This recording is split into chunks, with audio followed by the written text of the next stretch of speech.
آج جو بات کرنا ہے تو اس کا ٹاپک ہے عورت، یہ وومن. تو مادھوری دکشت نے اس میں ایسی بات کہی جس سے میرے کوشچن کا آنسر مل گیا.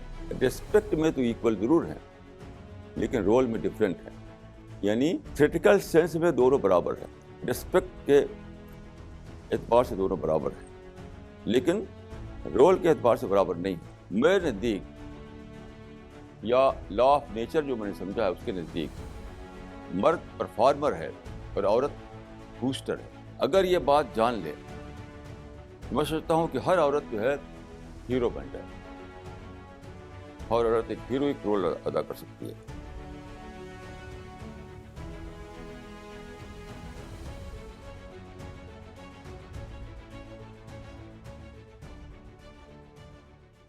بسم اللہ الرحمن الرحیم وصلی اللہ علی النبی الکریم.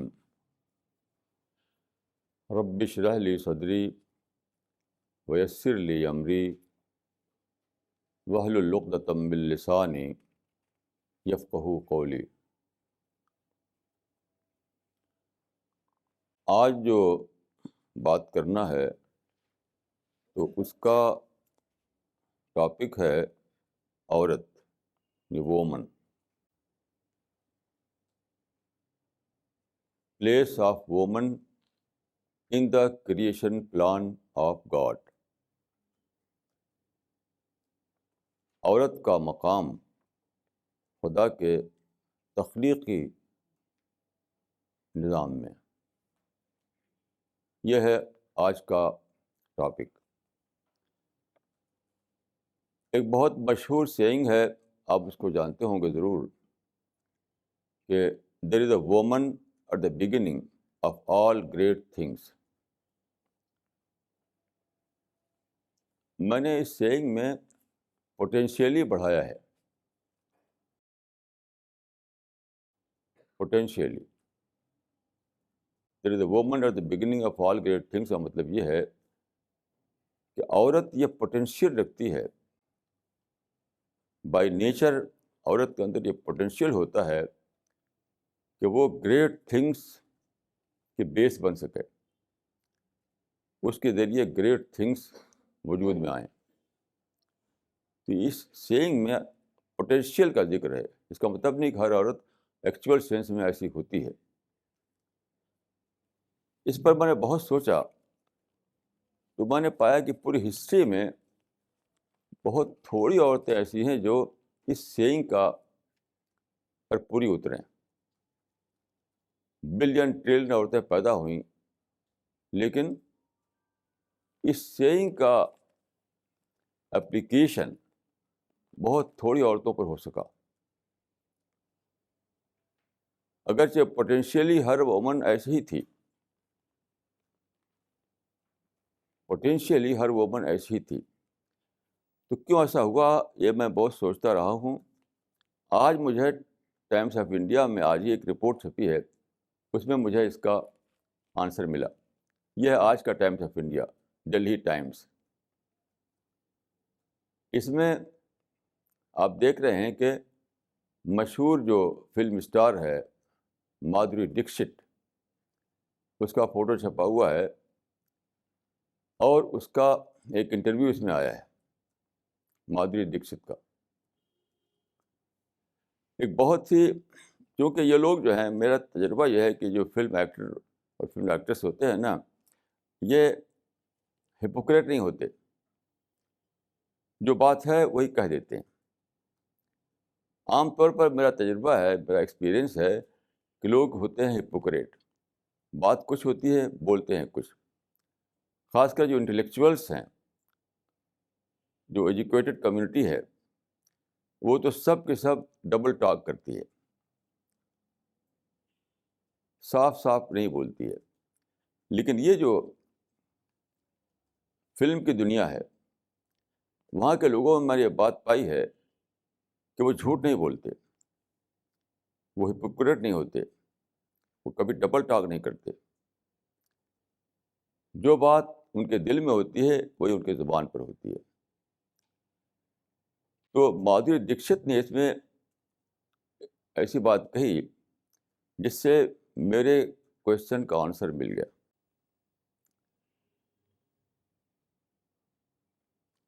وہ کہتی ہے کہ آج کا ٹائمس آف انڈیا یعنی 5 مارچ کا اس کا جو ہوتا ہے پیج دہلی ٹائمس، اس میں آپ اس کو دیکھ سکتے ہیں. تو وہ کہتی ہے کہ when I was unmarried, I was living in my own universe. جب میں شادی میری نہیں ہوئی تھی تو میں اپنی ہی دنیا میں جیتی تھی. When I was unmarried, I was living in my own universe. اب اس کے 2 بچے ہو چکے ہیں. اب 2 بچوں کے بعد وہ کہتی ہے کہ میں بالکل بدل چکی ہوں. خود اپنے منہ سے بولتی ہے. اب کے بارے میں کہتی ہے وہ کہ اب کیا ہے، my kids are everything for me. Everything is determined by my kids, by their needs. یہ 2 سینٹینس میں آپ سوچیں تو پوری کہانی عورت کی چھپی ہوئی ہے، پوری ہسٹری کی کہانی، پوری ہسٹری کی کہانی. یہ کہانی کہ کیوں ایسا ہوتا ہے یا ایسا ہوا کہ عورت اپنے پوٹینشیل کو اویل نہیں کر سکی، وہ مرتی چلی گئی ہسٹری میں. وہ کیا، میرج سے پہلے یہ ہوتا ہے کہ وہ جیتی ہے باڈی ڈسپلے میں، اپنے آپ میں، اپنے آپ کو بنانا، سنوارنا، فیشن کرنا، بیوٹی پارلر میں جا کر کے اپنے کو بیوٹیفائی کرنا، جو میں کہتا ہوں باڈی ڈسپلے. تو میرج سے پہلے عورت جیتی ہے اس میں کہ دوسروں کو وہ اچھی لگے. بیوٹیفیکیشن کیا ہے کہ آپ دوسروں کو اچھی لگیں، یہی بیوٹیفیکیشن. وہ کہتی ہے کہ when I was unmarried, I was living in my own universe. اپنے آپ بھی جیتی تھی. اب جب بچے ہو گئے تو کیا ہوا کہ اب بچوں میں جی رہی ہے وہ. My kids are my kids are everything for me. Everything is determined by their needs. اب اس میں آپ دیکھیے کہ جس کو میں کہتا ہوں بریک ان ہسٹری. آپ جانتے ہیں کہ ایک ٹرم بولا جاتا ہے گورنمنٹ سروسز میں، بریک ان سروس. اگر آپ کسی سروس میں ہیں اور بلا چھٹی لیے ہوئے آپ 1 دن 2 دن بیٹھ جائیں گھر پر، تو آپ بریک ان سروس ہو جاتا ہے. یعنی پچھلا جو ریکارڈ ہے ختم، اب نئے سرے سے آپ کی سروس شروع ہوتی ہے. تو آپ کا پروموشن وغیرہ جو ہے وہ اب سے شروع ہوگا، پچھلا گنا نہیں جائے گا.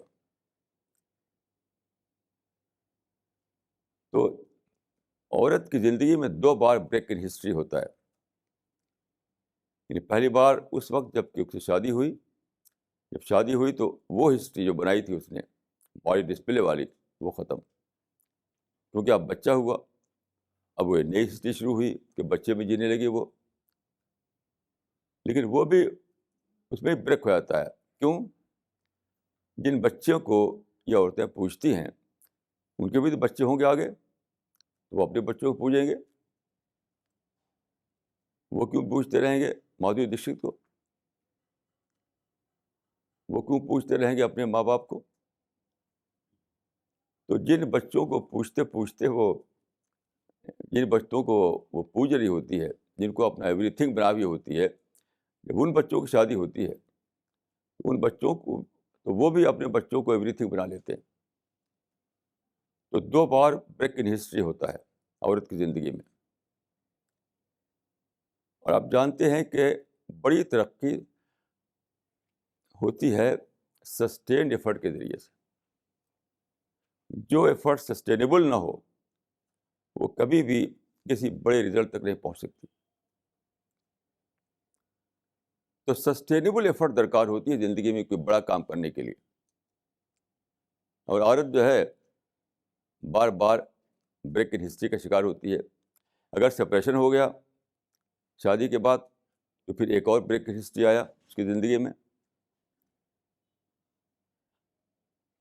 اس طرح عورت کی کوئی کنٹینیوس ہسٹری نہیں بن پاتی یہاں تک کہ وہ مر کر ختم ہو جاتی ہے. یہ میں سمجھتا ہوں کہ ایک کہانی ہے جو مادھوری دکشت کی نہیں بلکہ ہر ایک کی کہانی ہے. یہ ہر عورت کی کہانی ہے. تو میں سمجھتا ہوں کہ سب سے پہلے یہ جاننا چاہیے عورت کو کہ وہ یہ جانے کہ خدا کا اس کے بارے میں خدا نے اس کے اندر کیا پوٹینشیل رکھا ہے, جس کو میں کہتا ہوں کہ place a woman in the creation plan of God. خدا نے اپنے کریشن پلان کے مطابق عورت کے اندر کیا پوٹینشیل رکھا ہے, وہ کیا کر سکتی ہے, اس کو جاننا. میں نے اس پر بہت کافی ڈیٹیل میں ایک بک چھاپی ہے, وہ چھپ چکی ہے فی الحال اردو میں, عورت معمار انسانیت. عورت معمار انسانیت. اس کتاب میں بہت ڈیٹیل کے ساتھ یہ باتیں لکھی ہیں. انگلش میں اس کا ٹائٹل ہوگا جب چھپے گی انشاءاللہ کہ woman the building of humanity. تو عورت کا جو رول تھا وہ تھا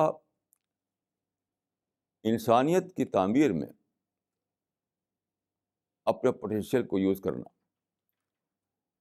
لیکن اپنا یہ رول عورت دریافت نہیں کر سکتی, نہیں کر پاتی, یہاں تک کہ ختم ہو جاتی ہے.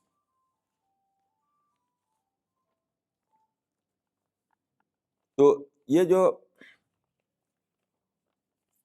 آج کل جو بہت زیادہ چرچا ہے جینڈر ایکولیٹی کا, میں سمجھتا ہوں کہ یہ بہت بڑا یعنی آبسیشن ہے جس میں ساری عورتیں جیتی ہیں, اور یہ فالس آبسیشن ہے. کیونکہ جینڈر ایکولیٹی کیا ہے؟ کچھ بھی نہیں.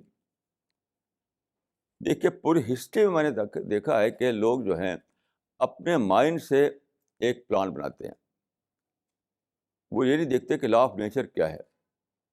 اسی لیے آپ دیکھیے جتنے بڑے بڑے ریفارمر ہیں, بڑے بڑے تھنکر ہیں, سب فیل. پوری ہسٹری میں صرف ایک ہی انسان ہے جس کا پلان کامیاب ہوا, وہ محمد صلی اللہ علیہ وسلم. باقی سب ریفارمر فیل, سب تھنکر فیل. کیوں؟ اپنے مائنڈ میں خود سے انہوں نے ایک آئیڈیل بنایا بغیر دیکھے ہوئے کہ نیچر کا جو لا آف نیچر جو ہے اس سے مطابقت کرتا ہے کہ نہیں. تو جینڈر ایکولیٹی جو ہے یہ لا آف نیچر کے خلاف ہے.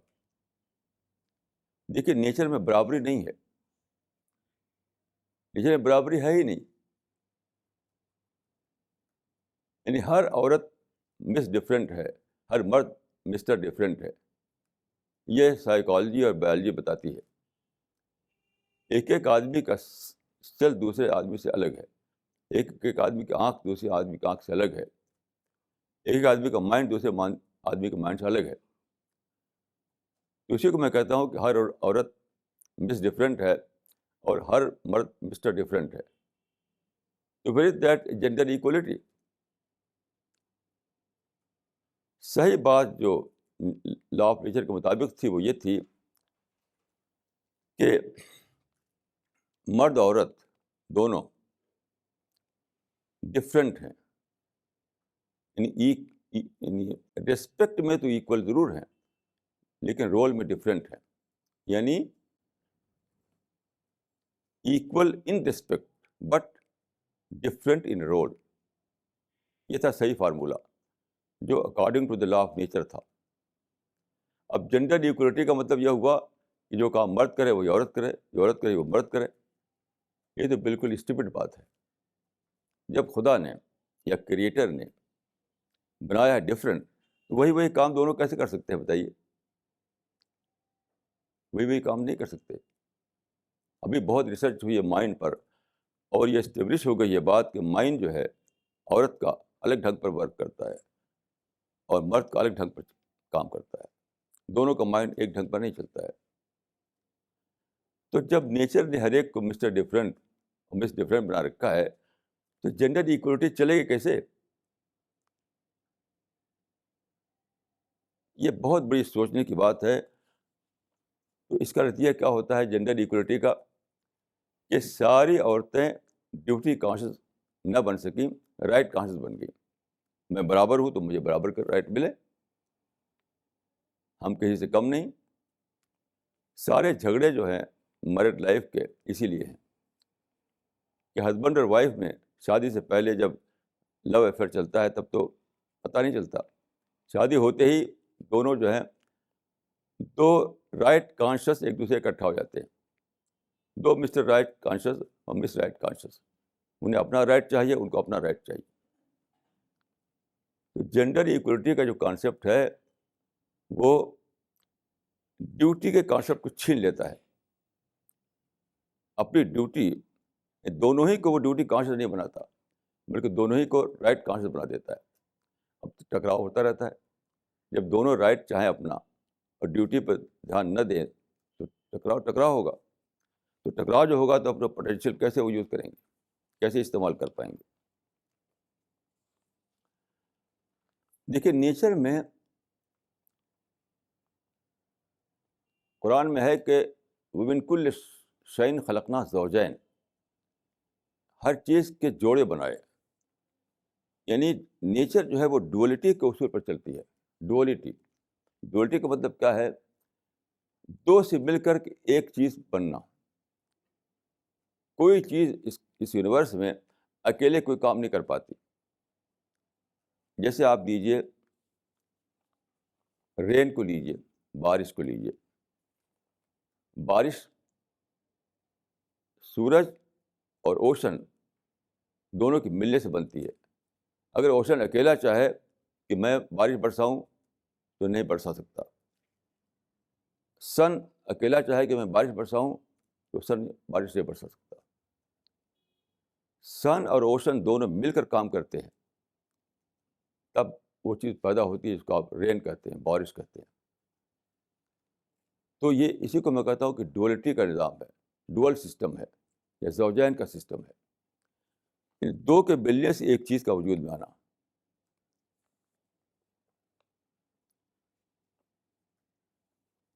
دو کے ملنے سے ایک چیز کا وجود میں آنا.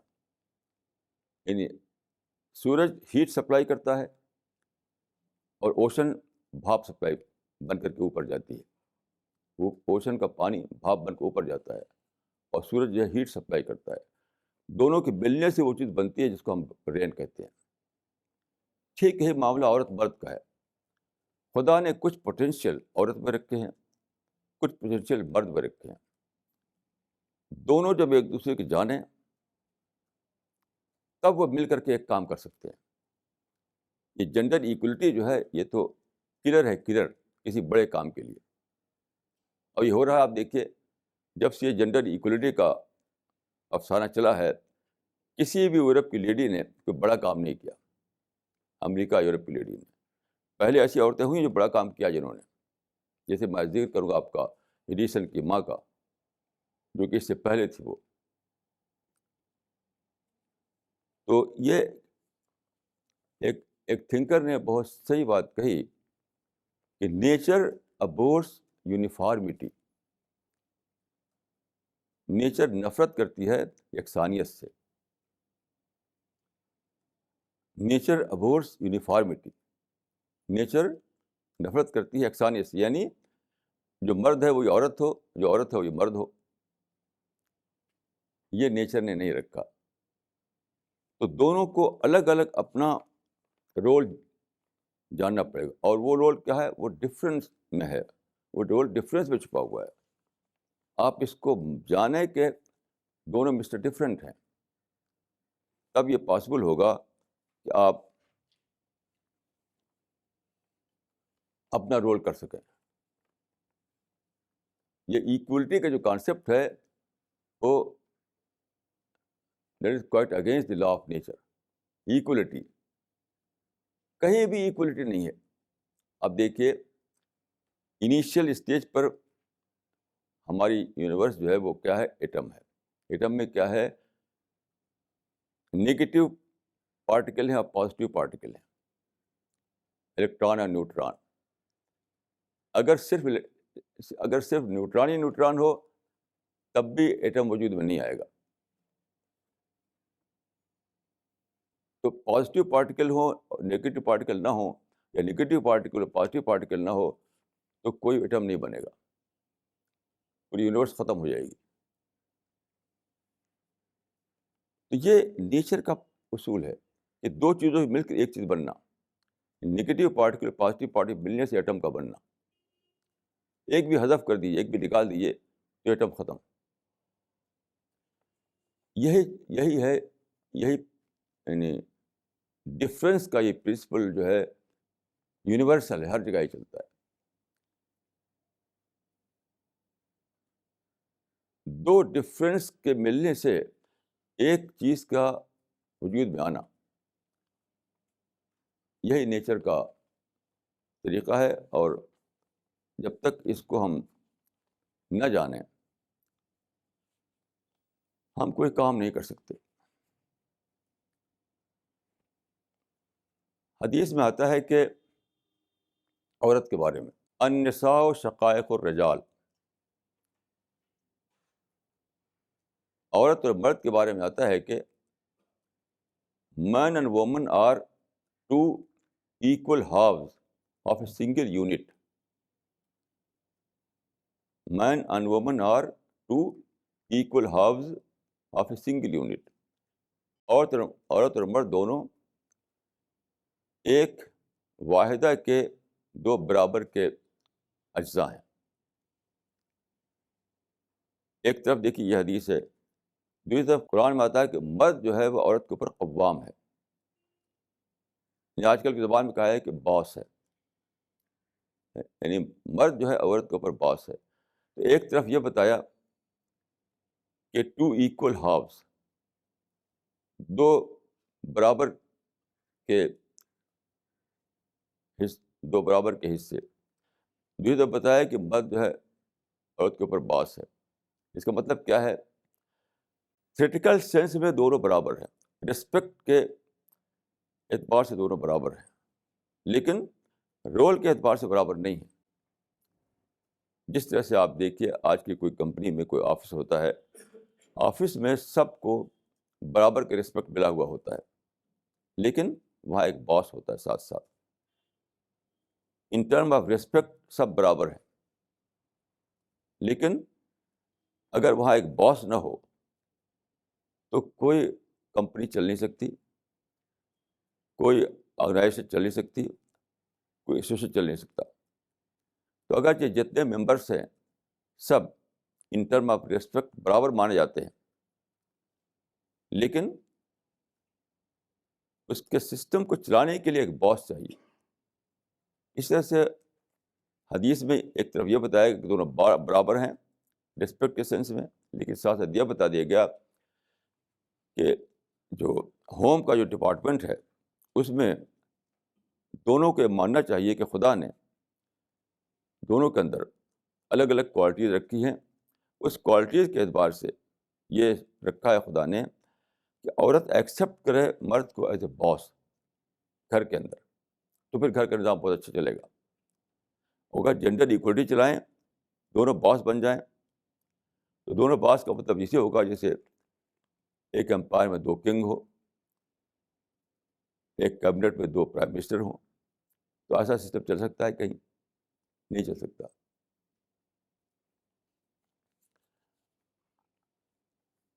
تو یہ پہلا اصول ہے جو عورتوں کو مردوں کو جاننا چاہیے کہ دونوں, جو کہ میں نے کہا کہ ایکول ان ریسپیکٹ اور ڈفرینٹ ان رول. یہ پہلا پرنسپل ہے اس بات کے لیے کہ جو پوٹینشیل خدا نے رکھا ہے اس پوٹینشیل کو عورتیں اویل کر سکیں. یا ایسا عام طور پر کہا جاتا ہے کہ اسلام جینڈر ایکولیٹی کے خلاف ہے. ان ادر ورڈس اسلام عورت کو ڈی گریڈ کرتا ہے. دیکھیے یہ بہت ناسمجھی کی بات ہے. مسئلہ اسلام کا نہیں ہے، مسئلہ ہے لا آف نیچر کا.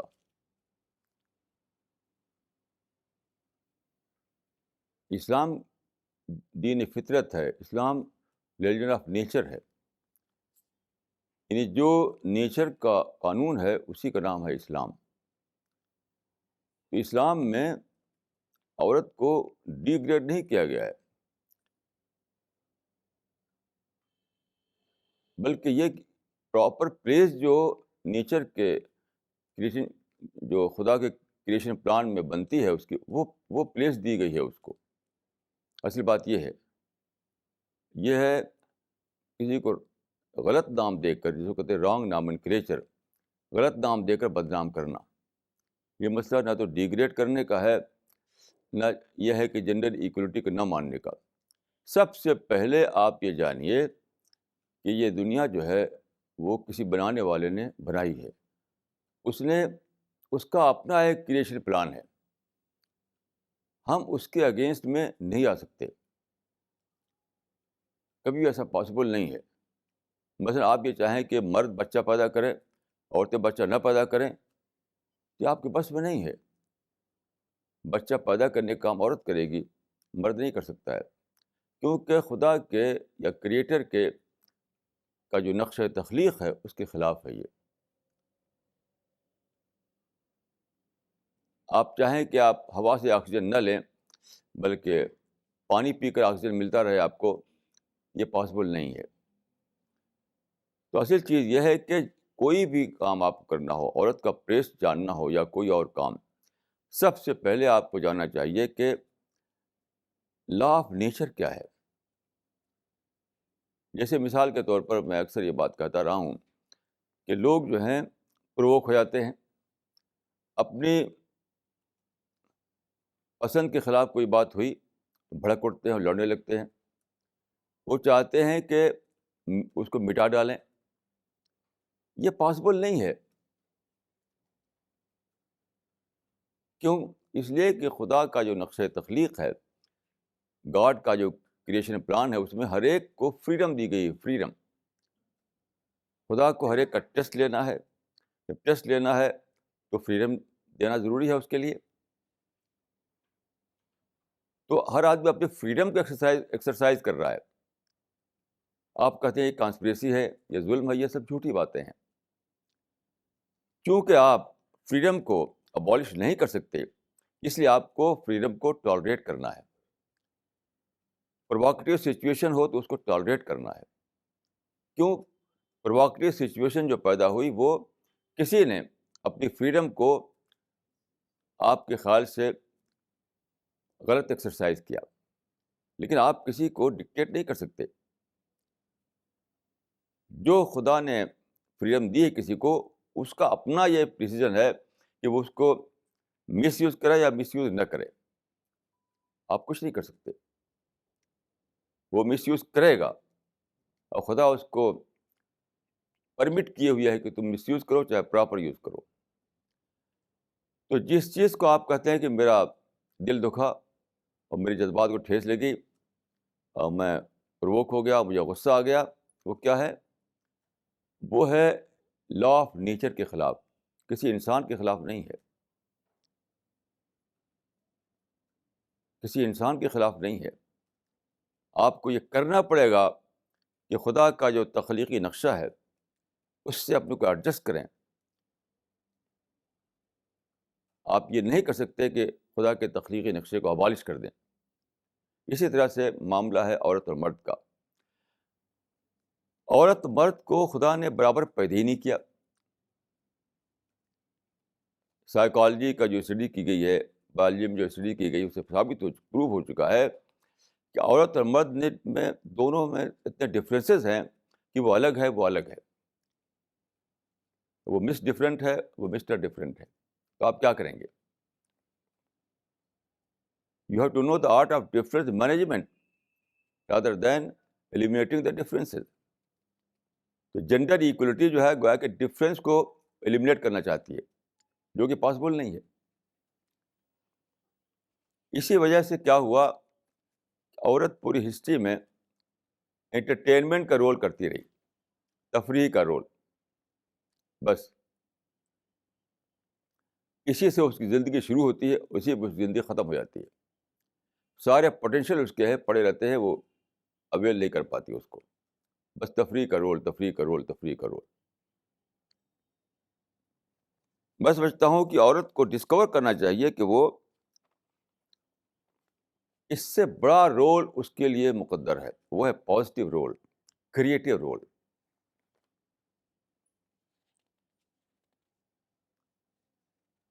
پازیٹیو رول اور کریٹو رول یہ اس کے مقدر ہے. لیکن اس کے لیے اسے لا آف نیچر کو ماننا ہوگا، لا آف نیچر کو سمجھنا ہوگا. وہ کیا ہے؟ وہ یہ ہے کہ عورت اور مرد کے درمیان ایکولیٹی نہیں ہے بلکہ ان ایکولیٹی ہے. یعنی جینڈر ایکولیٹی جو ہے یہ الٹا قانون ہے.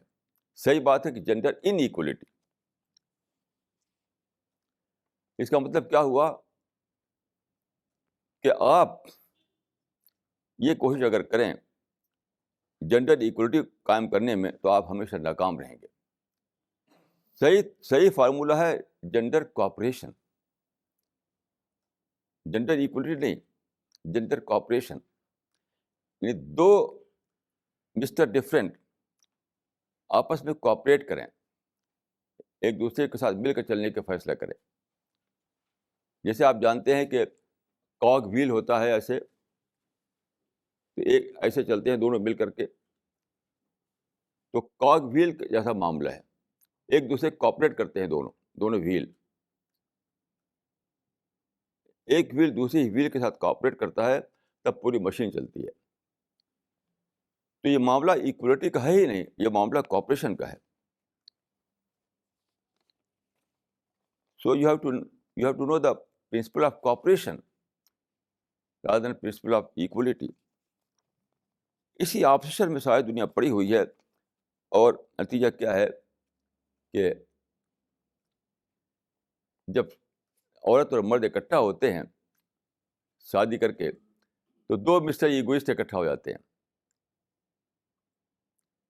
مس ایگوئسٹ اور مسٹر ایگوئسٹ، اور ہمیشہ ایگو پرابلم ہوتا رہتا ہے. اسی کا نتیجہ ہوتا ہے سپریشن، اسی کا نتیجہ ہوا سپریشن. برابری ایک concept he law of nature کے خلاف ہے. صحیح بات ہے کہ ان نا برابری ہے، ان ایکولیٹی ہے. وہ کس لیے ہے؟ تاکہ آپ دونوں ایک دوسرے سے کوآپریشن کریں.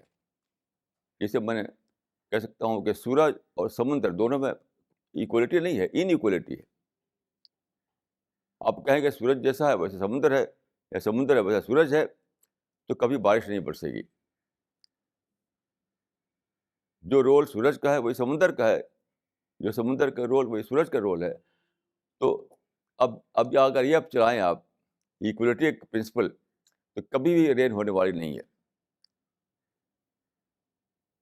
تو نیچر میں الگ رول ہے سورج کا، الگ رول ہے سمندر کا.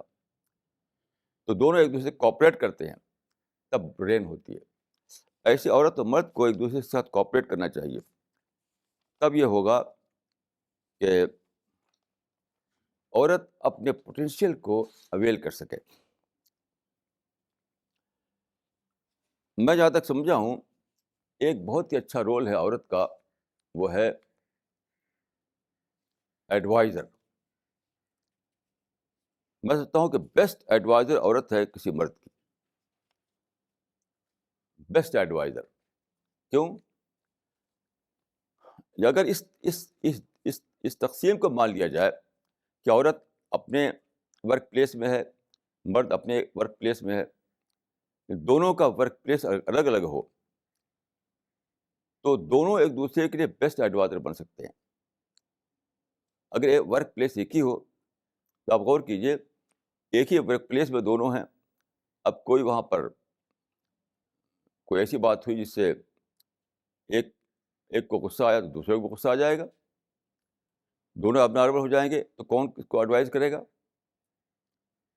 لیکن اگر ایسا ہو کہ ایک کا ورک پلیس دوسرا ہے، دوسرے کا ورک پلیس دوسرا ہے، تو ایک کو اگر غصہ آیا دوسرا بغیر غصے کا ہوگا، وہ نارمل موڈ میں ہوگا وہ اچھا ایڈوائز کر سکے گا، جس کو ہم کہیں گے کہ ایڈوائزر کے لیے ضروری ہے کہ وہ غیر متاثر ذہن کے ساتھ ہو. متاثر ذہن کے ساتھ کوئی آدمی ایڈوائز نہیں کر سکتا آپ کو. اس کی میں ایک سی میں ایگزامپل دیتا ہوں ہسٹری سے، ایک بہت اچھا ایگزامپل. وہ ایگزامپل ہے ایمپرر اکبر کا. ایمپرر اکبر جو آپ جانتے ہیں کہ انڈیا میں مغل رول شروع ہوا بابر سے، اس کے بعد ہمایوں تھا، تو تھرڈ تھا اکبر. تو ایسا ہوا کہ اکبر کے زمانے میں ایک عالم تھے، اسکالر تھے بہت بڑے، ان کا نام تھا ملا عبد النبی. انہوں نے اکبر کو جب چھوٹا تھا تو اکبر کو پڑھایا تھا. یعنی ملا عبد النبی جو تھے وہ اکبر کے استاد تھے. تو کیا ہوا کہ ایک دن ایسا ہوا کہ ملا عبد النبی اکبر کے دربار میں آئے. تو اس دن کچھ ہندوؤں کا کچھ دیوالی وغیرہ کا دن تھا. اکبر نے اس لحاظ سے گیروا کپڑا پہن لیا تھا، سیفرن، صرف اس لیے کہ لوگوں کی دلجوئی کے لیے، لوگوں کے جذبات کی رعایت کے لیے. میں سمجھتا ہوں اس میں کوئی حرج نہیں تھا اگر ایسے کیا اس نے ایسے. تو لیکن ملا عبد النبی جو ہے بہت ٹریڈیشنل قسم کے آدمی تھے، وہ غصہ ہو گئے اور اس جذبے کے تحت کہ میں اکبر کا استاد ہوں، اس کو ان کے ہاتھ میں ایک چھڑی ہوا کرتی تھی، اس چھڑی سے اکبر کو مار دیا. ایک دربار میں بیٹھا ہوا ہے، تخت پر بیٹھا ہوا ہے، وہ سارے لوگ وہاں پر موجود ہیں، سب کے سامنے انہوں نے اکبر کو مار دیا ڈنڈے سے. تو کیا ہوا پھر؟ اکبر خاموشی کے ساتھ چلا گیا اندر. وہاں اس کی ماں تھی، اس کا نام تھا مریم زمانی. تو اپنی ماں سے اکبر نے کہا کہ آج بہت برا ہوا. اس نے پوچھا کیا ہوا؟ کہا کہ ملا عبد النبی کو میں عزت کرتا ہوں کیونکہ میرے استاد تھے، کہ آج انہوں نے یہ کیا کہ بھرے دربار میں اس کو ڈنڈے سے مار دیا. اکبر کے دل میں یہ تھا کہ ان کو قتل کروا دے، کیونکہ ایک ورڈ اس کے منہ سے نکلنا تھا اور اس کا سر قلب ہو جاتا، کیونکہ آپ جانتے ہیں کہ ایمپرر تھا وہ. تو اب اکبر جو تھا وہ تو انفلوئنس تھا ان حالات سے جہاں کہ وہ واقعہ پیش آیا، یعنی متاثر ذہن کے ساتھ سوچتا تھا. لیکن اس کی ماں جو تھی وہ باہر تھی گھر کے اندر، وہ غیر متاثر ذہن کے ساتھ سوچ سکتی تھی، وہ انفلوئنس نہیں ہو سکتی تھی اس واقعے سے، کیونکہ اس میں وہ پریزنٹ نہیں تھی وہ. تو اس نے کہا، ماں نے کہا کہ بیٹے معاف کر دو. اب دیکھیے کہ ایک ہے متاثر ذہن یعنی اکبر کا، ایک غیر متاثر ذہن وہ ہے ماں کا. یعنی ایک انفلوئنس میں ہے، ایک انفلوئنس سے باہر ہے. تو جو ذہن، جو مائنڈ انفلوئنس سے باہر تھا وہ بہت ہی پازیٹیو میں سوچ سکا اور بہت ہی پازیٹیو قسم کا ایڈوائس دے سکا. تو اس کی ماں نے کہا کہ بیٹے معاف کر دو. ہسٹری میں لکھا جائے گا کہ ایمپرر کو بھرے دربار میں ڈنڈے سے مارا گیا اور اس نے معاف کر دیا، اور واقعتاً وہ ہسٹری میں لکھا گیا، جس کو میں آج دہرا رہا ہوں آپ کے سامنے. تو یہ میں کہتا ہوں کہ ورک پلیس کا ایک ہونا یہ بالکل یعنی اسٹوپڈ اسکیم ہے کہ دونوں اگر ایک ہی ورک پلیس میں ہیں تو دونوں ہی ایک ہی ڈھنگ کے تاثر میں جیتے ہیں، ایک ہی چیز سے انفلوئنس ہو کر رہ رہے ہیں وہ، تو کون کس کو ایڈوائز کرے گا؟ اس لیے اسلام کی اسکیم یہ ہے کہ دونوں کا ورک پلیس الگ الگ ہو. مثلاً عورت جو ہے اگر ایجوکیشن کے ورک پلیس میں ہے اور مرد جو ہے ایڈمنسٹریشن میں کام کر رہا ہے، تو دونوں ایک دوسرے کے لیے بیسٹ ایڈوائزر بن سکتے ہیں.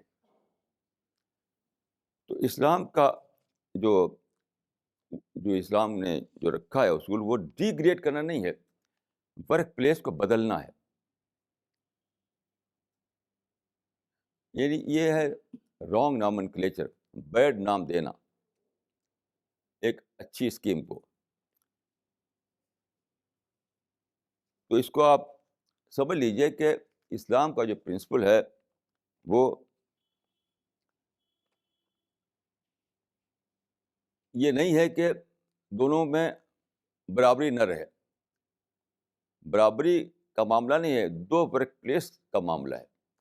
اور دو ورک پلیس کے جہاں اور فائدے ہیں، بہت سے فائدوں میں سے ایک فائدہ یہ ہے کہ دونوں کو بیسٹ بہت ہی اچھے قسم کے ایڈوائزر مل جاتے ہیں. آپ جانتے ہیں اس بات کو اچھی طریقے سے کہ ایڈوائز کرنے کے لیے ہیلدی مائنڈ چاہیے، ان بائسڈ مائنڈ چاہیے، غیر متاثر ذہن چاہیے. تو کتنی اچھی اسکیم یہ ہے کہ ورک پلیس دونوں کا دو ہو. دنیا میں ہزاروں کام ہیں، کوئی ایک کام تو ہے نہیں، ہزاروں کام ہیں. تو اسلام کا اصول یہ ہے کہ ورک پلیس دو کر دیا جائے. اس کے بہت سے فائدوں میں سے ایک فائدہ یہ ہے جو میں نے آپ کی خدمت میں عرض کیا اکبر کی مثال کی صورت میں. قرآن میں ایک آیت ہے عورتوں کے بارے میں کہ خلق لکم من انفسکم ازواجا لتسکنوا الیہا. کا مطلب یہ ہے کہ God created spouses for you so that you may find peace in them. یہ آیت جو ہے قرآن کی، یہ دراصل وہی جو میں نے کہا یہ کریشن پلان کو بتا رہی ہے. یعنی خدا کے مطابق جو کریشن پلان ہے اور جو لا آف نیچر ہے وہ کیا ہے اس کو بتا رہی ہے. وہ کیا ہے کہ عورت اور مرد دونوں ایک دوسرے کے لیے پیس کا سورس بنے. God created spouses so that they find peace in them. یہ دونوں کے لیے ہے. دیکھیے آپ، پیس کا جو ورڈ ہے وہ کسی لمیٹڈ سینس میں نہیں ہے، بہت ہی یعنی ہر چیز کو کور کر رہا ہے وہ، کہ پیسفل مائنڈ اور ایک دوسرے کے ساتھ مل جل کر رہنا، ایڈجسٹ کر کے رہنا، ایک دوسرے کے یوزفل بننا، ایک دوسرے کے لیے بہت اچھے پارٹنر بننا، ایک دوسرے کے بیسٹ ایڈوائزر بننا، یہ سب اس میں انکلوڈیڈ ہے. یہ خدا کی اسکیم. تو اس اسکیم کو سامنے رکھ کر جب آپ زندگی کا نقشہ بنائیں گے تو تبھی وہ نقشہ صحیح ہوگا. اگر اس اسکیم کو سامنے نہ رکھا جائے، اپنے مائنڈ سے ایک سوچ لیا جائے کچھ، تو مائنڈ سے جو سوچیں گے آپ وہ پریکٹیکل تجربے میں فیل ہو جائے گا. جیسے مثال کے طور پر اکنامک فیلڈ میں بہت سے ریفارمر تھے دنیا میں جنہوں نے سوچا کہ اکنامک ایکولیٹی یہ ڈریم رہا ہے سینکڑوں سال سے لوگوں کا. لیکن اکنامک ایکولیٹی صرف ایک خیالی بات ہے. کیوں؟ جب نیچر سب کو برابر نہیں پیدا کر رہی ہے، کسی کو فزیکلی اسٹرانگ پیدا کر رہی ہے، کسی کو فزیکلی ویک پیدا کر رہی ہے، کسی کا برین بہت زیادہ زبردست ہے، کسی کا برین کم زبردست ہے، کوئی بہت ایموشنل ہے، یعنی ہر آدمی ڈفرینٹ ہے. تو آپ اکنامک ایکولیٹی کیسے لائیں گے؟ تو یہ نیچر کے مطابق نہیں ہے. اور دوسری بات یہ ہے کہ نیچر نے جو ان ایکولیٹی رکھی ہے اکنامک فیلڈ میں، وہ کوئی ایول نہیں ہے، اسی سے چیلنج پیدا ہوتا ہے. اگر اکنامک فیلڈ میں ان ایکولیٹی نہ ہو تو کیا ہوگا؟ چیلنج نہیں ہوگا، کمپٹیشن نہیں ہوگا، تو ترقی کیسے ہوگی؟ اسی لیے میں کہا کرتا ہوں کہ سینکڑوں سال سے ہمارے سارے تھنکرز ریفارمرز یہ سوچتے رہے ہیں کہ ہیوز اور ہیو ناٹس میں بانٹتے رہے انسانیت کو. کچھ ہیوز ہیں، کچھ ہیو ناٹس. میں نزدیک یہ جھوٹی تقسیم ہے. جھوٹی تقسیم ہے. صحیح تقسیم یہ ہے کچھ پوٹینشیل ہیوز ہیں, کچھ ایکچوئل ہیوز ہیں. جیسے ہمارے ڈاکٹر عبدالکلام جو ہمارے پریزیڈنٹ ہیں, بچپن میں پوٹینشیل سینس میں وہ ہیوز تھے, مگر ایکچوئل سینس میں ہیو ناٹس تھے وہ. اب آج جو ہے وہ ان کا پوٹینشیل ایکچوئل بن چکا ہے, وہ ہیو ناٹ سے نکل کر ہیو میں آ گئے ہیں, ہیو کی لسٹ میں آ گئے ہیں وہ. تو زندگی میں یہی ہوتا رہتا ہے. ہر آدمی کوشش کرتا ہے, دوڑ کرتا ہے, چیلنج کا سامنا کرتا ہے اور آگے بڑھتا ہے. اسی لیے نیچر نے برابری نہیں رکھی. برابری ہوتی تو زندگی کی ایکٹیویٹیز ختم ہو جاتی. زندگی کی ایکٹیویٹیز کو جاری رکھنے کے لیے ضروری تھا کہ برابری نہ ہو. اب آپ جو سوچتے ہیں کہ اکنامک ایکولیٹی, تو آپ نیچر کے اگینسٹ میں سوچ رہے ہیں, جو ہونے والی نہیں ہے. کیسے ہوگی؟ جب نیچر کی اسکیم ہی وہ نہ ہو تو کیسے ہو جائے گی؟ یہاں میں آپ کو ہسٹری کی ایک مثال دینا چاہوں گا کہ کسی عورت نے کس طرح اپنے پوٹینشیل کو استعمال کر کے بہت بڑا کام کیا. میرے اسٹڈی کے مطابق ایسی عورتیں بہت کم ہیں, کیونکہ بیشتر عورتیں وہی ہیں کہ اپنے آپ پہ جیتی اور مر جاتی ہیں, اپنے آپ بھی جیتی اور مر جاتی ہیں. وہ جاننے کی کوشش نہیں کرتی کہ لا آف نیچر کیا ہے, نیچر کے مطابق ان کا پوٹینشیل کیا ہے, یہ جاننے کی کوشش نہیں کرتی. غلطی ہے کہ وہ ایسی جیتی ہیں ایسی مر جاتی ہیں. تو میں دو مثال آپ کو پیش کرنا چاہتا ہوں یہاں پر. ایک مثال ہے ٹامس الوا ایڈیشن کی. یہ امریکہ کا سائنٹسٹ تھا جس کی ڈیتھ ہوئی ہے 1931 میں, 1931 میں. ٹامس الوا ایڈیشن, آپ جانتے ہیں کہ یہ بہت ہی بڑا انوینٹر مانا جاتا ہے, شاید سب سے بڑا. بہت زیادہ چیزیں اس میں انوینٹ کی. تو کیا ہوا, ٹامس الوا ایڈیشن جو تھا اسکول میں پڑھتا تھا اور ٹیچر نے اس کو نکال دیا. کیوں؟ اس نے سمجھا کہ یہ ریٹارڈر بچہ ہے. ایک کان سے وہ سن نہیں سکتا تھا, دوسرے کان سے بھی تھوڑا کم ہی سنتا تھا. تو کم سننے کو انہوں نے سمجھا کہ ریٹارڈر بچہ ہے, اس کو نکال دیا. اور پھر اس کو کسی اسکول میں ایڈمیشن نہیں ملا. یہی انسان جو ہے وہ ٹامس الوا ایڈیشن بنا, جس نے یہ جو بلب آپ گھروں میں جلتے ہیں, سفید بلب, یہ سفید بلب کسی ایڈیشن نے بنایا تھا. اور ساری دنیا میں آپ دیکھتے ہیں سفید بلب, جس کو مرکری بلب کہا جاتا ہے, یہ سب ایڈیشن نے بنایا تھا. اور بہت ساری چیزیں. تو کیا ہوا, اس کی ماں تھی, اس کا نام تھا نینسی, مس نینسی. نینسی ایک ٹیچر تھی. جب اس نے دیکھا کہ میرے بچے کو کہیں ایڈمیشن ملنے والا نہیں ہے, لوگوں نے ڈکلیئر کر دیا ریٹارڈر ہے وہ,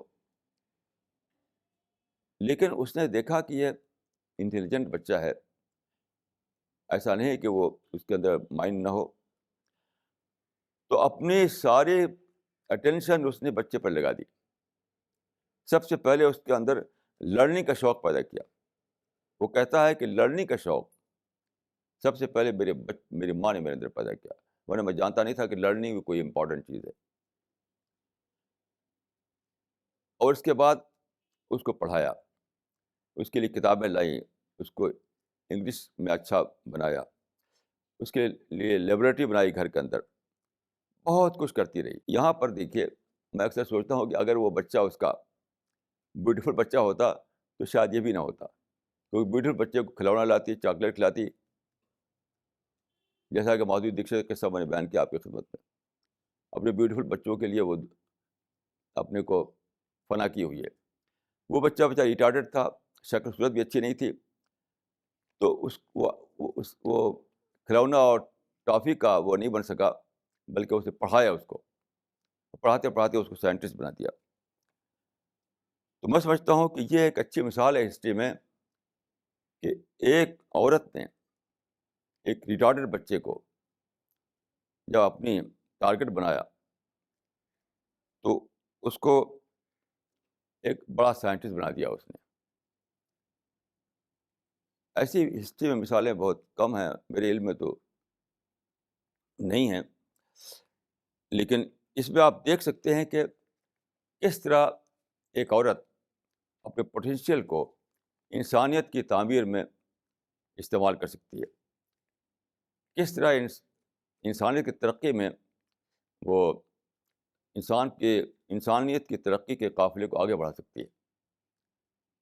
یہ صرف مس نینسی ہی کے لیے پاسبل نہیں تھا، بلکہ ہر ایک کے لیے پاسبل ہے۔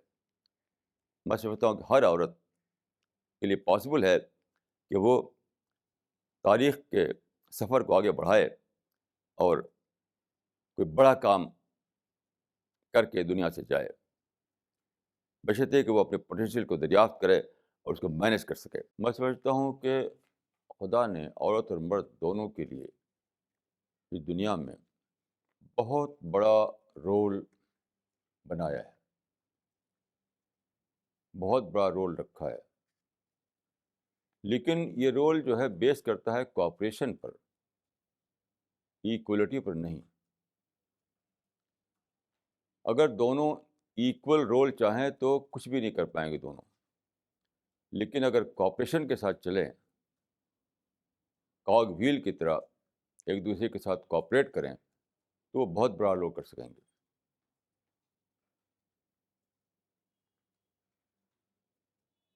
جیسے کہ بارش ہے، تو اگر سورج اکیلا چاہے کہ وہ بارش برسائے تو نہیں کر سکتا وہ، سمندر اگر اکیلا چاہے بارش برسانا تو وہ بھی نہیں کر سکتی۔ تو دونوں کے کوآپریشن سے وہ چیز وجود میں آتی ہے جس کو ہم رین یا بارش کہتے ہیں۔ یہی معاملہ عورت اور مرد کا ہے۔ میں سمجھتا ہوں کہ یہ ایک فالس آبسیشن ہے جس کو ہم کہتے ہیں ایکولیٹی۔ ایکولیٹی کا مطلب یہ ہوتا ہے کہ دونوں کا ورک پلیس ایک ہو، دیٹ از امپاسبل۔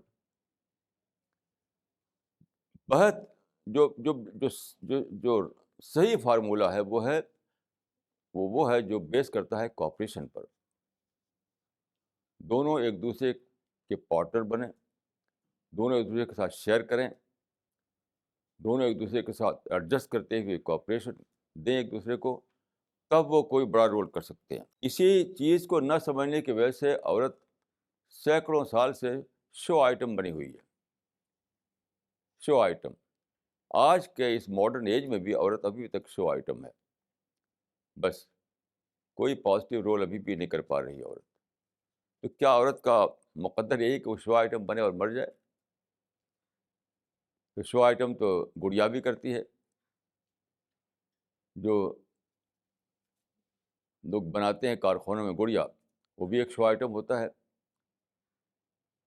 تو عورت کو سب سے پہلے یہ جاننا ہے کہ وہ شو آئٹم نہیں ہے، وہ ایک کریٹو آئٹم ہے نیچر کا، اور اس کو کریٹو رول کرنا ہے۔ اس کریٹو رول کے لیے دیکھیے، یہ جاننا پڑے گا کہ لا آف نیچر کیا ہے۔ لا آف نیچر جو ہے وہ یہ ہے کہ میں اس کو والی بال کی مثال سے واضح کرتا ہوں۔ آپ لوگ والی بال کو جانتے ہوں گے، ایک کھیل ہے، آپ میں سے سبھی لوگوں نے اس کو دیکھا ہوگا، اگر فیلڈ میں نہیں دیکھا ہوگا تو ٹی وی پر دیکھا ہوگا۔ تو والی بال کے کھیل میں ایسا ہوتا ہے کہ نیٹ جو ہوتا ہے، نیٹ کے پاس ایک طرف ایک ہوتا ہے، اس کو والر کہتے ہیں ہم، والر، دوسری طرف ہوتا ہے اس کو ہم بوسٹر کہتے ہیں، والر اور بوسٹر۔ دیکھیے، والر اگر چاہے بوسٹر کام کرے تو والی بال کھیل نہیں ہوگا، بوسٹر اگر چاہے کہ والر کام کرے تب بھی والی بال کھیل نہیں ہوگا۔ ہر ایک اپنے رول کو جانتے ہیں تب والی بال کا کھیل ہو پاتا ہے۔ بوسٹر جانتا ہے کہ مجھے بوسٹ کرنا ہے، والر جانتا ہے کہ مجھے والی مارنا ہے۔ تو میں سمجھتا ہوں کہ یہ بہت اچھی مثال ہے یہ سمجھنے کے لیے کہ عورت اور مرد کا معاملہ کیا ہے۔ میرے نزدیک، یا لا آف نیچر جو میں نے سمجھا ہے اس کے نزدیک، مرد پرفارمر ہے اور عورت بوسٹر ہے سنگل ورڈ میں. کسی کا درجہ کم نہیں ہے. جس طرح والی بال کے کھیل میں والر اور بوسٹر کا درجہ گھٹتا بڑھتا نہیں ہے. دونوں ایکول ممبر ہیں ایک ٹیم کے، لیکن ان کا رول ڈفرینٹ ہوتا ہے. اگر عورت صرف اس بات کو جان لے کہ اکارڈنگ ٹو دا نیچر اس کا رول خدا نے مقدر کیا ہے کہ وہ بوسٹر بنے، مرد کا رول مقدر کیا ہے کہ وہ پرفارمر بنے. یعنی مرد والر کو رول ادا کرے اور عورت بوسٹر کا رول ادا کرے. اگر یہ بات جان لے تو میں سمجھتا ہوں کہ ہر عورت جو ہے ہیرو بن جائے. ہر عورت ایک ہیروئک رول ادا کر سکتی ہے.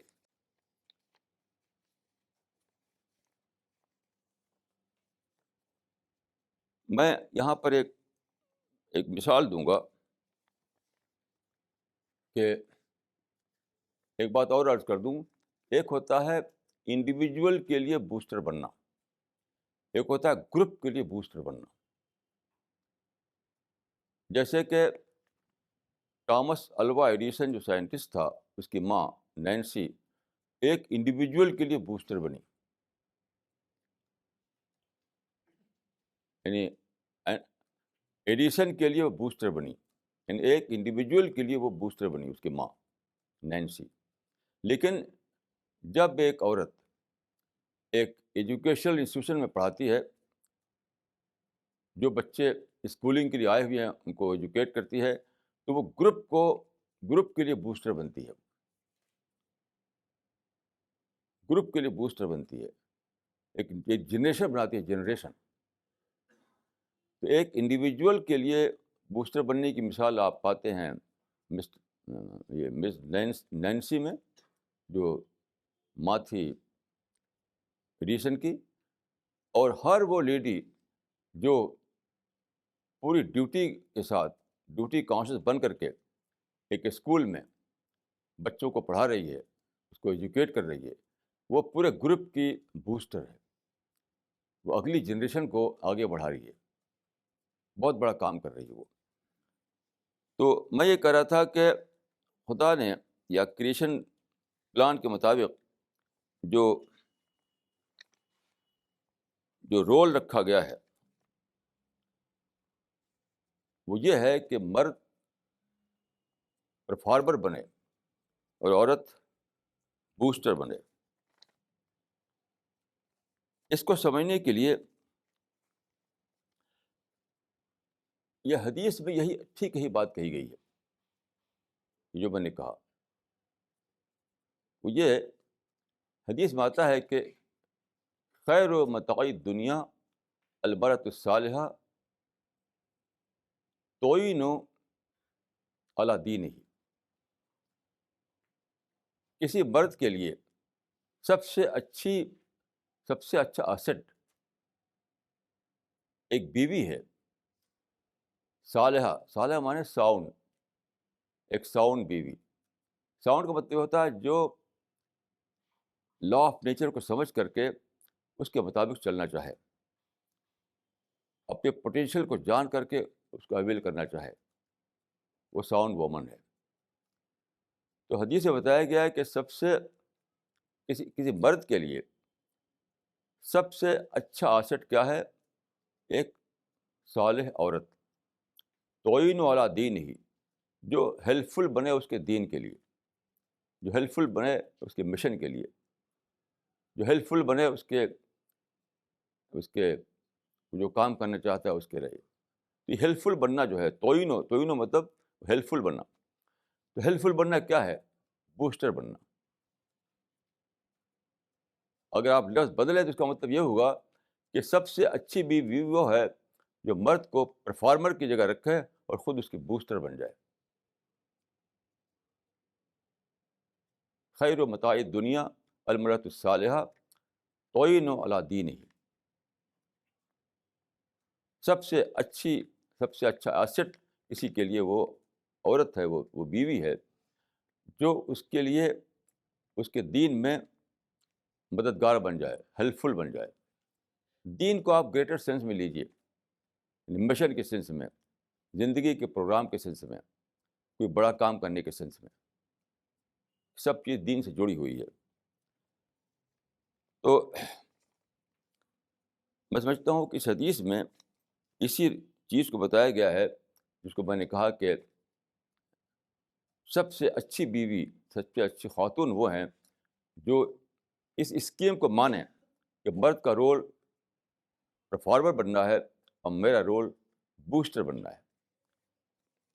اگر یہ ذہن آ جائے، یہ سوچ آ جائے، تو بلا شبہ ہر عورت ہیرو بن جائے.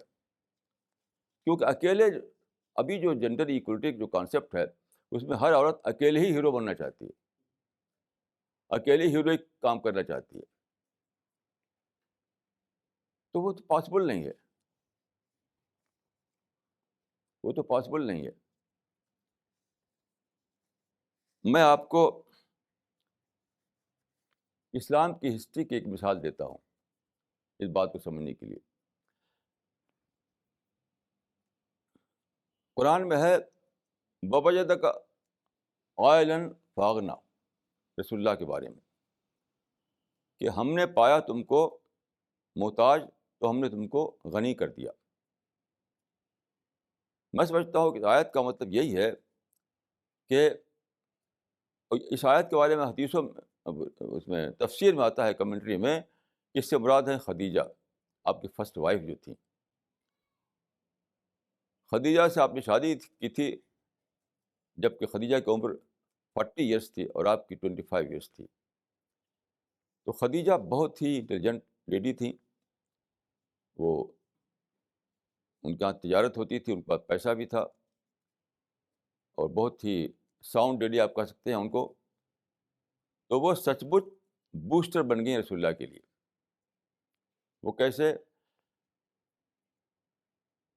جب رسول اللہ کو پہلی وحی ملی،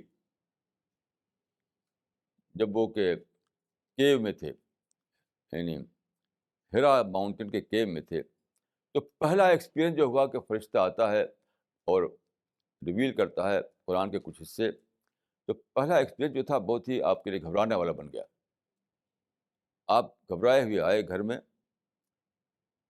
تو اب دیکھیے کہ وہ جو بات ہے کہ ایک پارٹنر اس اس اس سچویشن سے باہر ہے. یہ دو پارٹنر تھے، ایک محمد، ایک خدیجہ. تو محمد جو تھے وہ اس سچویشن کے اندر تھے، جس کو ہم کہتے ہیں at the helm of affairs, اور خدیجہ اس سے باہر تھی، گھر پر تھی وہ. تو وہاں پر جو ان کو جو ایکسپیرئنس ہوا جس میں ان کو گھبراہٹ آ گئی، تو خدیجہ اس سے متاثر نہیں ہو سکتی تھی کیونکہ وہ الگ تھی. وہ جب وہ آئے، وہ کچھ گھبرائے ہوئے، کہا کہ زمبلونی زمبلونی، مجھے اڑھاؤ مجھے اڑھاؤ. تو اس وقت خدیجہ نے جو بات کہی تھی بڑی زبردست بات تھی. انہوں نے کہا کہ آپ دوسروں کی مدد کرتے ہیں، کمزور لوگوں کا سہارا بنتے ہیں، ناداروں کو ہیلپ پہنچاتے ہیں. کیونکہ آپ انسان کی مدد کرتے ہیں اس لیے خدا آپ کو بے مدد نہیں چھوڑ دے گا. اس لیڈی نے یہ بات کہی اس وقت کہ چونکہ آپ کی زندگی ایسی گزری ہے کہ آپ کے سینے میں انسان کا درد ہے، آپ لوگوں کے مددگار بن جاتے ہیں. جس کو دیکھتے ہیں کہ اس کو کوئی کمی ہے اس کو پورا کرنے کے لیے دوڑ پڑتے ہیں، اپنا وقت، اپنا پیسہ، اپنی طاقت لگاتے ہیں دوسرے کی مدد کرنے کے لیے. تو انہوں نے کہا کہ آپ خدا کی مخلوق کو مدد پہنچاتے ہیں تو خدا آپ کو بیار و مددگار نہیں چھوڑے گا، ضرور مدد کرے گا خدا آپ کی. یہ پہلی بات تھی. اس کے بعد اس لیڈی نے کیا کیا کہ وہاں پر مکہ کے آؤٹ اسکرٹ میں ایک رہتا تھا، ایک آدمی جو کرسچن تھا، ورقہ بن نوفل. وہ کرسچن اسکالر تھا وہ. تو اس کے پاس لے گئیں کیونکہ وہ جانتی تھی کہ کرسچن ٹریڈیشن میں کانسیپٹ ہے پرافٹہڈ کا اور ریویلیشن کا، ان چیزوں کا. تو آپ نے سوچا کہ وہ اس بات کو جانتا ہوگا. تو آپ لے گئے ورقہ بن نوفل کے پاس. اس نے پوچھا ساری باتیں. تو ورقہ نے کہا کہ خدا کی قسم جو کچھ تم کہہ رہے ہو اگر وہ صحیح ہے، جو ایکسپیرئنس تم پر گزرا وہ اگر صحیح ہے، تو تمہارے پاس وہی اینجل آیا تھا جو موسیٰ کے پاس آیا، جو جیسس کے پاس آیا. یہ تھا رول خدیجہ کا. اسی رول کو میں کہتا ہوں بوسٹر. رسول اللہ کو خدا کے میسج پہنچانا تھا، خدا کی طرف سے جو ریویلیشن آیا تھا اس کو سارے انسانوں تک عام کرنا تھا. یہ تھا پرفارمر کا رول. اپنے پیسے سے، اپنے ٹائم سے، اپنی زبان سے مدد کرنا، یہ تھا بوسٹر کا رول. تو ساری زندگی خدیجہ آپ کے لیے بوسٹر بنی رہی. اس کا اعتراف خود رسول اللہ نے حدیث میں کیا ہے. بعد کی جو خواتین آپ کے نکاح میں آئیں، آپ نے خود یہ فرمایا کہ خدیجہ والا رول کسی اور نے ادا نہیں کیا، جو ان کا رول تھا. ہر قدم پر وہ آپ کے لیے کوئی کامپلیکس نہیں، اپنا سارا پیسہ ان کو دے دیا، اپنی ساری دولت ان کو دے دی، کیونکہ رسول اللہ خود کماتے نہیں تھے. کبھی اپنی زبان سے ایک لفظ نہیں نکالا کہ آپ میرے گھر میں رہتے ہیں، آپ میری دولت پر جیتے ہیں، آپ کی خود اپنی کوئی کمائی نہیں. اس قسم کا کبھی اشارے کی زبان میں بھی آپ نے کچھ نہیں کہا، اپنا سب کچھ ان کو دے دیا. تو پرافٹہڈ کا رول تو کرنا تھا رسول اللہ کو، لیکن ان کی مدد کا رول کیا خدیجہ نے. اسی کو میں کہہ رہا ہوں کہ ایک ہے پرفارمر کا رول، ایک ہے بوسٹر کا رول. تو خدیجہ آپ کے لیے بہترین بوسٹر بن گئی. اور آپ جو ہے یعنی اگر میں انسانی زبان استعمال کروں تو آپ کو یہ موقع ملا کہ آپ سب اپنا پرفارمر کا رول جو آپ کو مقدر کیا تھا خدا نے، وہ آپ بھرپور طور پر اس کو ادا کر سکیں. اسی طرح سے ہسٹری میں ایک اور خاتون ہے جن کا نام ہاجرہ ہے. بہت بڑا رول ہے ان کا. وہ رول کیا ہے کہ 4000 سال پہلے ایسا تھا کہ ساری دنیا نیچر ورشپ میں جیتی تھی. رب انہن اضللن کثیرا، دیکھا کہ سورج چمک رہا ہے تو اسی کو سمجھ لیا کہ یہ خدا ہے. چاند چمک رہا ہے اس کو سمجھ لیا کہ یہ خدا ہے. مریخ اور زہرہ جو پلانٹس ہیں زیادہ چمکتے ہیں، سمجھ لیا کہ یہ خدا ہے. اوشن کو خدا سمجھ لیا، ماؤنٹین کو خدا سمجھ لیا. اسی کو کہتے ہیں نیچر ورشپ. نیچر ورشپ چھائی ہوئی تھی ہزاروں سال سے. اسی کو قرآن میں کہا گیا کہ انہن اضللن کثیرا، کہ نیچر کی میجسٹی کو دیکھ کر اسی کو خدا مان لیا، کریٹر کو بھول گئے. اسی کو ہم شرک کہتے ہیں، اسی کا نام ہے شرک. نیچر ورشپ کیا ہے؟ اسی کا نام شرک ہے. اس زمانے میں ایسا ہوا کہ شرک ہی کلچر بن گیا انسان کا. سارے لوگ شرک کلچر میں جینے لگے. پیدا ہوئے تو پیدا ہوتے ہی شرک کے کلچر میں داخل ہو گئے، پوری زندگی اسی میں جیتے رہے. وہی سننا، وہی پڑھنا، وہی ریچولس، وہی ہر چیز. تو انسان جو ہے گویا کہ شرک میں کنڈیشنڈ ہو گیا تھا. ہزاروں سال کے پروسیس سے شرک جو ہے اس نے لوگوں کو کنڈیشن کر دیا تھا. اب سوچ نہیں پاتے تھے سوائے اس کے شرک کے ٹرم میں سوچیں. لٹریچر شرک میں ڈھل گیا تھا، ریچولس شرک میں ڈھل گئے تھے، پوری زندگی میں شرک ہر طرف پھیل گیا تھا. یہاں تک کہ بادشاہت بھی اس زمانے میں شرک پر قائم ہو گئی تھی. تو شرک کلچر میں لوگ کنڈیشن ہو گئے تھے. اب کیا کیا جائے؟ تو حضرت ابراہیم علیہ السلام کے ذریعے جو پیغمبر تھے، ایک اسکیم بنائی گئی، ایک پلان بنایا گیا کہ ایک نئی نسل بنائی جائے شہروں سے باہر. شہروں میں آپ جانتے ہیں کہ نیچر ورشپ چھائی ہوئی تھی، تو ڈیزرٹ تھا مکہ کے پاس، سب ڈیزرٹ ہی اس زمانے میں. اب تو شہر ہے وہاں پر، اس وقت ڈیزرٹ تھا 4000 سال پہلے. تو حضرت ابراہیم نے اپنی بیوی ہاجرہ کو اور چھوٹے بچے اسماعیل کو لا کر اس ڈیزرٹ میں چھوڑ دیا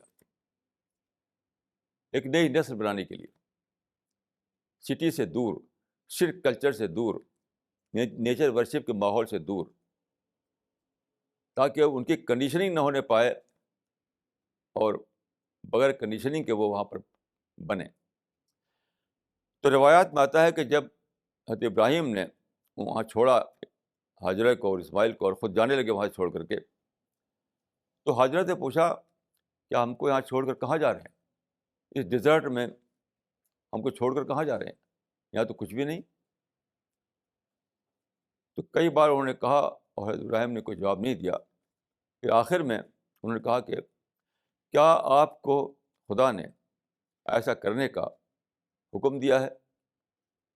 یہ ہم کو یہاں چھوڑ رہے ہیں آپ، تو خدا نے ایسا کہا ہے کہ ان کو چھوڑ دو ڈیزرٹ میں؟ تو حضرت ابراہیم نے کہا کہ ہاں. اس لیڈی نے جس کا نام ہاجرہ تھا، انگلش میں اس کو ہاجر کہتے ہیں ببلیکل لینگویج میں، اس نے کہا اذن لا یضیعنا، پھر خدا ہم کو ویسٹ نہیں کرے گا، پھر خدا ہم کو ضائع نہیں کرے گا. تو غور کی جو ڈیزرٹ میں کھڑے ہو کر اس نے کہا، بس بتاؤں کسی مرد کو یہ کہنے کی توفیق نہیں ہوئی. پوری ہسٹری میں مجھے کوئی ایسا مرد نہیں معلوم جس نے یہ ایسا ورڈ بولا ہو، ایسا کلمہ کہا ہو کہ ڈیزرٹ میں کھڑے ہو کر، یہاں پانی نہیں، یا کھانا نہیں، یا کچھ بھی نہیں، یا انسان نہیں، چڑیا بھی نہیں، وہ کہتی ہے کہ اگر خدا نے یہ کہا ہے کہ چھوڑ دو ڈیزرٹ میں، تو خدا ہمارا ساتھ نہیں چھوڑے گا، خدا ہم کو ضائع نہیں کرے گا. یہ کیوں ہوا؟ اس ڈیزرٹ میں ایک نئی جنریشن بنانا، نئی جنریشن جو پوری طرح شرک کی کنڈیشننگ سے خالی ہو، پوری طرح کھلے ذہن کے ساتھ. کیونکہ وہ ڈیزرٹ میں کیا تھا؟ کھلا میدان، کھلے پہاڑ، اوپر آسمان پر چاند اور سورج، سوائے یعنی نیچر کے سوا وہاں کچھ اور نہیں تھا. وہاں شرک نہیں تھا، وہاں شرک کلچر نہیں تھا، وہاں کوئی مندر نہیں تھا، وہاں خدا کے سوا کسی اور کی پرستش کا وہاں ماحول نہیں تھا وہاں. تو اس طرح سے اس کھلے ماحول میں، اس ڈیزرٹ کے ماحول میں ساری مشکلوں کو جھیلتے ہوئے، مصیبتوں کو جھیلتے ہوئے وہاں ایک نسل بنی، ایک جنریشن بنی جس کو ہم بنو اسماعیل کہتے ہیں.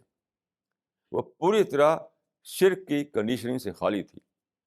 اس میں ہر ایک مسٹر نیچر تھا، اس میں کہ ہر عورت مس نیچر تھی اور ہر مرد مسٹر نیچر تھا. انہیں اپنے نیچر پہ جیتا تھا، اپنے نیچر پر وہ کھڑا ہوا تھا. اس کا نیچر بگڑا نہیں تھا، اس میں کوئی بگاڑ نہیں آیا تھا اس کے نیچر میں. تو یہی وہ جنریشن ہے جس میں سے محمد پیدا ہوئے، رسول اللہ صلی اللہ علیہ وسلم پیدا ہوئے اور صحابہ پیدا ہوئے. تو رسول اللہ اور صحابہ اس جنریشن میں سے نکلے جو پوری طرح شرک کی کنڈیشننگ سے خالی تھی. پھر انہوں نے اس طرح ایک ٹیم بنی رسول اللہ کے گرد. آپ جانتے ہیں کہ ہسٹری میں کبھی بھی کسی پرافٹ کے ساتھ کوئی ٹیم نہیں بن سکی، کبھی نہیں ایسا ہوا. صرف رسول اللہ کے ساتھ ایسا ہوا کہ ایک ٹیم بنی جس میں کم از کم 2 لاکھ بہت ہی زبردست قسم کے لوگ تھے. یہی وہ ٹیم ہے جس نے کہ ریولوشن برپا کیا. یعنی اس سے پہلے توحید ایک تھیوری تھی. ہزاروں سال سے توحید ایک تھیوری، ایک آئیڈیالوجی تھی. بس اس ٹیم نے ایسا کیا کہ اس تھیوری کو، اس آئیڈیالوجی کو ریولوشن کے درجے تک پہنچایا. ریولوشن یعنی آئیڈیالوجی کو ایک ریولوشن بنایا. وہ اس کا کریڈٹ کس کو جاتا ہے؟ ایک لیڈی کو، اس کا نام ہاجرہ تھا. ہاجرہ کے سیکریفائس کے بعد یہ ہوا کہ وہ ٹیم بن سکی جس نے کہ توحید کے نظریے کو، توحید کے آئیڈیالوجی کو ریولوشن تک پہنچایا. تو یہ سب کب ہوا؟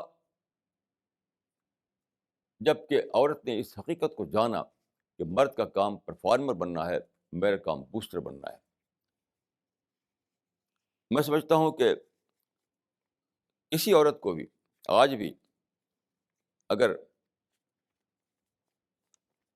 کوئی بڑا رول کرنا ہے ہسٹری میں، تو سب سے پہلے اس کو یہ جاننا پڑے گا کہ لا آف نیچر کیا ہے، اس کا اپنا رول کیا ہے، مرد کا رول کیا ہے، اس کا اپنا پوٹینشیل کیا ہے، مرد کا پوٹینشیل کیا ہے. اس حقیقت کو دریافت کرنے کے بعد ہی یہ پاسبل ہے کہ کوئی عورت کوئی ہسٹوریکل رول ادا کر سکے. یعنی پہلے بھی اگر کسی نے کیا ہے تو اسی وقت کیا ہے جب کہ اس نے اپنے پوٹینشیل کو جانا. آج بھی اگر کوئی عورت رول کرے گی تو اسی وقت کرے گی جب کہ وہ اپنے پوٹینشیل کو ڈسکور کرے. صرف فیشن کو جاننا، باڈی ڈسپلے کو جاننا، بناؤ سگار کو جاننا اور سوسائٹی میں شو آئٹم بنے رہنا، اس میں اگر عورت جیتی ہے تو کوئی بڑا کام وہ نہیں کر سکتی ہے. اس سے اوپر اٹھنا پڑے گا، اس سے اوپر اٹھنا پڑے گا.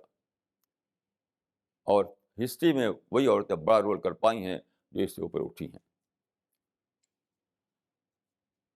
اقول قولی ھذا واستغفر اللہ لی ولکم اجمعین.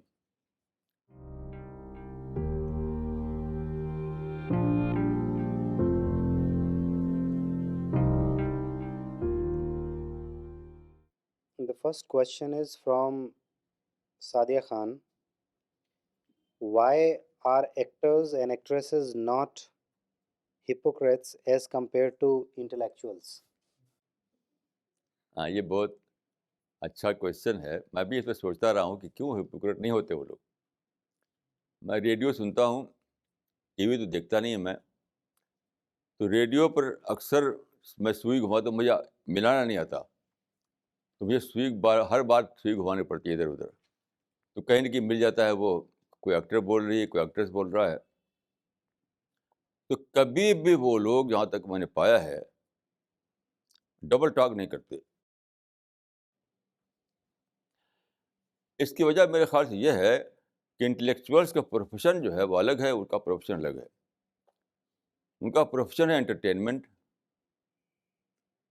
اور ان کا پروفیشن ہے یعنی وہ کوئی آئیڈیل لے کر کے اسپیچ دینا. تو ان کا پروفیشن انٹرٹینمنٹ ہے، اس میں جھوٹ بولنے کی کوئی ضرورت ہی نہیں کہ میں سنگر ہوں، یہی میرا پروفیشن ہے. ان کو ضرورت نہیں پڑتی اس کی کہ وہ ڈبل ٹاک کریں. یہاں پر الگ ہے، کھڑا ہوگا آدمی کہ غریبی ہٹاؤ، اور دل میں کیا ہوگا کہ مجھے اپنی غریبی ہٹانا ہے. کھڑا ہوگا کہ ایکولیٹی لاؤ، مطلب کیا ہوگا کہ مجھے لیڈری لینا ہے، پھر اخبار میں چھپنا ہے. تو ان کا پروفیشن الگ ہے، ان کا پروفیشن الگ ہے. ان کا پروفیشن بیس کرتا ہے کہ اپنے آپ کو میڈیا میں لاؤ، اپنے آپ کو لائم لائٹ میں لاؤ، اپنے آپ کو دوسروں کی نظر میں اچھا بناؤ. یہ ان کا پروفیشن ہے انٹلیکچوئلس کا. تو فرام دا آؤٹ سیٹ جو ہے وہ ہپوکریٹ ہو جاتے ہیں. اندر کچھ رہتا ہے، بولتے ہیں کچھ، جبکہ ان کا کوئی اس قسم کا کوئی ان کا پرابلم ہی نہیں ہے. جو دل میں ہے وہی زبان پر. دل میں ہے کہ ہمیں گانا بجانا اور پیسہ لینا ہے، تو انہیں جو دل میں ہے وہی زبان پر ہے. تو میں سمجھتا ہوں کہ یعنی ان لوگوں کے ہاں مجھے اکثر بہت بڑی بڑی باتیں ملتی ہیں، اور کبھی بھی انٹلیکچوئلس کے ہاں مجھے آج تک کوئی بڑی بات نہیں ملی، کیونکہ انٹلیکچوئلس ہوائی باتیں کرتے ہیں. مثلاً لتا منگیشکر بہت بڑی سنگر ہے. میں ایک بار سن رہا تھا اس کا انٹرویو، اتنی بڑی بات کہی اس نے کہ کسی بھی انٹلیکچوئل سے اتنی بڑی بات نہیں کی. اس سے پوچھا گیا کہ آپ کے بارے میں یہ کہا جاتا ہے کہ آپ آروگنٹ ہیں، اپنے کو کچھ اونچا سمجھتی ہیں، آپ کے اندر غرور آ گیا ہے. اس نے ایک ایسی بات کہی کہ میں حیران رہ گیا کہ اتنی بڑی بات تو کسی سے میں نے کم از کم نہیں سنا، نہ ریلیجس لیڈروں سے نہ سیکولر لیڈروں سے. اس نے بہت ہی نرمی سے کہا، I can not afford arrogance. I can not afford arrogance. میں آروگینس کا تحمل نہیں کر سکتی. اس نے ایکسپلین کیا کہ دیکھیے میری ویلیو اس میں ہے کہ میری آواز سریلی آواز نکلے میرے گلے سے، نرم آواز، سریلی آواز، میٹھی آواز نکلے. آروگینٹ آدمی کے گلے سے میٹھی آواز نہیں نکل سکتی. میرا پروفیشن مجھے بتاتا ہے کہ میں آروگینٹ نہ بنوں. اس کو میں نے پھر آخرت سے جوڑا تو میں نے کہا کہ کوئی انسان خدا کے مقابلے میں آرگنٹ بننے کا تحمل نہیں کر سکتا، اس کو افورڈ نہیں کر سکتا. کیوں؟ آگے جو ڈے آف ججمنٹ آنے والا ہے وہاں خدا ہوگا جو فیصلہ کرے گا. تو خدا کے ہاتھ میں ہیل ہوگی، خدا کے ہاتھ میں پیراڈائز ہوگی. تو میں خدا کی ناراضگی کو افورڈ نہیں کر سکتا. یہ انسان کے اندر ہونا چاہیے. تو یہ نقطہ مجھے ملا لتا منگیشکر سے، اور کسی بھی ریلیجس لیڈر کا مجھے ایسا کوئی نقطہ نہیں ملا. Next question is from OS Siddiqui. He says that Maulana, you said that after Ismail, a generation was created which was pure from shirk. But before the Prophet of Islam, most of the people in Arab were mushrik. Would you throw some light on it? دیکھیے کتابیں جو لکھی گئی ہیں نا بہت جھوٹی کتابیں لکھی گئی ہیں. یعنی رسول اللہ کے کردار کو اچھا بنانے کے لیے ان کو ٹارنش کیا جاتا ہے. ساری کتابیں جھوٹی کتابیں، معاف کیجیے گا مجھے. اتنے اونچے کریکٹر تھے ان لوگوں کے، اس کو گھٹاتے ہیں. آپ میری کتاب پڑھیے، 2 کتابیں میں نے لکھی ہیں. ایک کتاب کا نام ہے پیغمبر انقلاب، ایک کتاب کا نام ہے پرافٹ آف ریولوشن.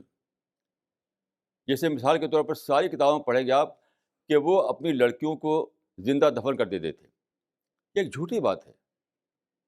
اگر زندہ دفن کر دیتے تو نسل کہاں سے رہتی؟ سب مر جاتے، سب ختم ہو جاتے. ایک جنرل انداز میں آپ پڑھیں کتابوں میں کہ وہ اپنی لڑکیوں کو زندہ دفن کر دیتے تھے. بالکل سرتا کامن سینس کہنا کافی ہے جاننے کے لیے ایک جھوٹی بات ہے. صرف ایک قبیلہ تھا، ایک ٹرائب تھا جس کے کچھ لوگوں نے ایسا کیا تھا. اب اس کو جنرلائز کر دیا تھا ہماری کتابوں میں. بالکل غلط بات ہے. شرک کے دور میں میں بتاتا ہوں آپ کو، ایک مرتبہ ایسا ہوا کہ 2 ٹرائب لڑ گئے آپس میں. لڑنے کے بعد ایک دم لڑنے کی نوبت آ گئی، فائٹنگ کی، تلواریں نکل گئی. ایک آدمی آیا، اس نے کہا کہ کیا میں تم کو اس سے اچھی بات نہ بتاؤں؟ اس نے کہا بتائیے. اس نے کہا تم ایک دوسرے کو معاف کر دو. خون بہانے سے اچھا یہ کہ دوسرے کو معاف کر دو. یہیں پر فل اسٹاپ ہو جائے گا خون بہانے کا. جو خون بہہ چکا وہ بہہ چکا، اور خون نہیں بہے گا. اسی وقت انہوں نے مان لیا اور اس پر لڑے نہیں آپس میں. وہ میں میوات میں گیا، سب داڑھی والے لوگ ہوتے ہیں وہاں پر، تسبیح والے لوگ ہوتے ہیں وہاں پر. سارے میوات میں تسبیح اور داڑھی آپ دیکھ سکتے ہیں. تو میں وہاں پر ایک جگہ تھا جہاں بند بن رہا تھا. یہ واقعہ لکھا ہے میں نے اپنی کتاب میوات کے سفر میں، تاریخ کے ساتھ. تو ایک معمولی سے بات ہوئی کہ 2 گروپ آپس میں لڑ گئے. 2 فیملی وہاں پر تھی، 2 فیملی کے لوگ یا 2 قبیلہ چلتا ہے وہاں پر، آپس میں لڑنے لگے آپس میں، یہاں تک کہ لاٹھیاں آ گئی. میں وہاں گیا، میں نے کہا کہ آپ لوگ داڑھی والے اور تسبیح والے لوگ ہیں، نماز پڑھنے والے لوگ ہیں، تو قرآن حدیث میں یہ لکھا ہے کہ آپس میں نہ لڑو. تو کہتے کیا ہیں مولوی چلو اس وقت ہم کو قرآن حدیث مت بتاؤ. ان سے 1000 گنا بہتر تھے وہ لوگ جن کو آپ مشرک کہتے ہیں. وہ دوسرے قسم کے مشرک تھے، وہ دوسرے قسم کے مشرک تھے. یاد رکھیے کہ کتابوں میں جو پکچر ان کی ہے وہ جھوٹی پکچر ہے. وہ بہت اچھے لوگ تھے، بہت اعلیٰ لوگ تھے. وہ ایک قصہ میں بتاتا ہوں. امرؤ القیس ایک آدمی تھا، وہی مشرک تھا. تو اس کے باپ کو کسی نے مار ڈالا. تو وہ گیا بت کے پاس، وہاں فال نکالتے تھے کہ میں ریونج لوں کہ نہ لوں. تو فال نکالا تو بت نے کہا کہ ریونج مت لو. اس نے اسی وقت اس بت کو توڑ ڈالا. تو جھوٹ کہتا ہے. ان کا بہت سپرفیشل قسم کا شرک تھا، سپرفیشل قسم کا شرک تھا. اور بیشتر لوگ ان میں ایسے تھے جو بہت ہی اونچے، یعنی ہائی اسٹینڈرڈ تھا ان کا morality کے اعتبار سے. اس کو تفصیل سے میں نے لکھا ہے اپنی کتاب میں. Next question is from Stuti Malhotra. She says that man is boss over women. How can this be convinced by a modern and educated woman? I think she wants to say that how could an educated woman be convinced with this theory or this thought? ہر woman آج کے کسی نہ کسی کو باس مانے ہوئے گھر کے باہر. وہ جہاں جاب کرتی ہے وہاں کسی کو باس مانے ہوئے ہے. وہ سارے عورتیں آج کل کی جاب کرتی ہیں. تو آپ دیکھیے وہاں جو کمپنی کے ڈائریکٹر ہے, وہاں جو کمپنی کا جو بنا ہوا بڑا افسر, اس کو باس مانے ہوئے ہیں. تو باسزم کے پرنسپل ایک یونیورسل پرنسپل ہے. اگر آپ باسزم کے پرنسپل نہ مانیں تو آپ کو کوئی جاب پلیس میں جگہ نہیں ملے گی, کوئی آپ کو جاب دینے والا نہیں ہے. یہ تو ان کی ڈبل تھنکنگ ہے کہ گھر کے باہر تو باس کو مانو, گھر کے اندر باس کو نہ مانو. تو ان کو ریوائز کرنا چاہیے اپنی سوچ کو, کیونکہ ایسی ڈبل تھنکنگ چل نہیں سکتی ہے. اگر ایک کمپنی اسموتھلی چلے گی جب وہاں باسز کے پرنسپل کو اپلائی کیا جائے, تو گھر بھی چلے گا اس وقت اچھے طریقے سے جب باسز کے پرنسپل کو اپلائی کیا جائے. اور اپلائی نہ کرنے کی وجہ سے آپ دیکھیے کیا ہے ماڈرن سوسائٹی میں, مور دین 50% جو ہے کیا یا تو سپریشن ہوتا ہے, لڑتے پھرتے ہیں, اور کبھی بھی سکسیزفل میرج نہیں ہوتی ان کی. اگرچہ لو میرج ہوتی ہے, میرج کے بعد سکسیس ان کے گھر میں نہ پیس ہوتا ہے, نہ خوشی ہوتی ہے, کچھ بھی نہیں ہوتی. تو یہ کیا ہے, اسی لیے ہے یعنی وہی وومن جو پیسفل طریقے سے جاب کرتی ہے, وہی وومن گھر آتے ہی بالکل الٹی بن جاتی ہے, ایگریسو بن جاتی ہے, لڑتی پھرتی ہے. یہ تو ان کا کنٹراڈکشن ہے, اس کنٹراڈکشن کو نکالنا پڑے گا. Next question is from Nagma Siddiqui. She says that in today's world where worldly responsibilities and pressures are enormous, how can a woman take out time for self-rediscovery or self-discovery? میں تو سمجھتا ہوں کہ norms کچھ نہیں, یہ priority کی بات ہے. لوگ پرائرٹی کسی اور چیز کو لیے ہوئے ہیں, تو اب ہم اس کو کیا کریں. پرائرٹی پر لینا پڑے گا سیلف ڈسکوری کو, باقی ساری چیزیں جو ہیں وہ آپ کو سیکنڈری بنانا پڑے گا. تو آلریڈی آپ یہ کیے ہوئے ہیں, کسی اور چیز کو سیکنڈری بنائے ہوئے ہیں. تو میں کہتا ہوں کہ یہ آپ کا جو پرائرٹی کی جو اسکیم ہے وہ غلط ہے. یعنی کوئی بھی وومن ایسی نہیں ہے جو ایسا نہ کر رہی ہو, کسی چیز کو سیکنڈری بنائی ہوئی ہے, کسی کو پرائرٹی دی ہوئی ہے, اسی کو آپ بدل دیجیے. جو چیز واقعی اس قابل ہے کہ اس کو پرائرٹی دی جائے وہ ہے سیلف ڈسکوری سب سے پہلے, باقی جو سیکنڈری بنائیے. اسی لیے یہ اس لیے ضروری ہے, یہ لا آف نیچر کے مطابق یہی بات ہے, اسی میں آپ کو کوئی بڑی ترقی مل سکتی ہے کہ اپنی پرائرٹی کی اسکیم کو آپ بدلیں. Next question is from Rajat Malhotra. He says that in today's world again where the entire focus of education is on competence and all the educationists, including the educational system, journalism, and all these corporate sectors are the priority. So, how can one ensure that the focus remains on the roles but not on the rights? دیکھیے یہ بھی میں کہوں گا کہ یہ سارا معاملہ اس لیے کہ پیسے کو جوڑ دیا گیا ہے ایجوکیشن سے. سارا معاملہ یہ ہے, بچہ پیدا ہوتی ہے سوچنے لگتے ہیں کہ اس کا یعنی کس فیلڈ میں اس کو ڈالا جائے, اور اسی فیلڈ میں سوچتے ہیں جہاں پیسہ زیادہ ملے. جیسے ہمارے بچپن میں لوگ زیادہ تر ڈاکٹر بناتے تھے, انجینئر بناتے تھے, اب کیا MBA بناتے ہیں, سمجھتے ہیں کہ ملٹی نیشنلس میں اس سے سروس ملے گی. تو یہاں میں کہوں گا کہ یہ کوئی پرائرٹی نہیں ہے. میں نے اپنی زندگی میں دیکھا ہے کہ جہاں پیسہ زیادہ آیا صرف وہ چیز اس کو تبذیر کہا گیا ہے. تبذیر کے معنی ہوتے ہیں پیسے کو چھینٹنا, پیسے کو چھینٹنا. ان المبذرین کانوا اخوان الشیاطین, پیسہ کو چھینٹنے والے شیطان کے بھائی ہیں. میں نے اپنی پوری زندگی میں یہی دیکھا ہے کہ لوگ جب تک پیسہ کم رہتا ہے تب تک ٹھیک ٹھاک رہتے ہیں, پیسہ زیادہ آیا تو شیطان کے بھائی بن گئے, میں کہتا ہوں اس سے کیا فائدہ؟ زیادہ پیسہ کما کر اگر آپ شیطان کے بھائی بننے والے ہوں تو اس سے اچھا ہے کم کمائی کیجیے. کم کمائی کی تو کم شیطان کے بھائی تو نہیں بنیں گے.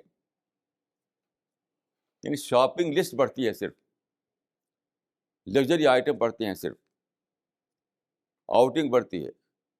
میں سمجھتا ہوں کہ زیادہ پیسہ کمانا ایسی حالت میں بالکل اپنی زندگی کو ویسٹ کرنا ہے. Next question is from Aisha.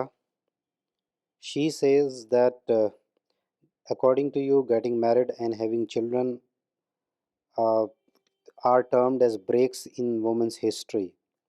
But aren't these two factors a part of creation plan of God? ہاں جی، یہ صحیح ہے.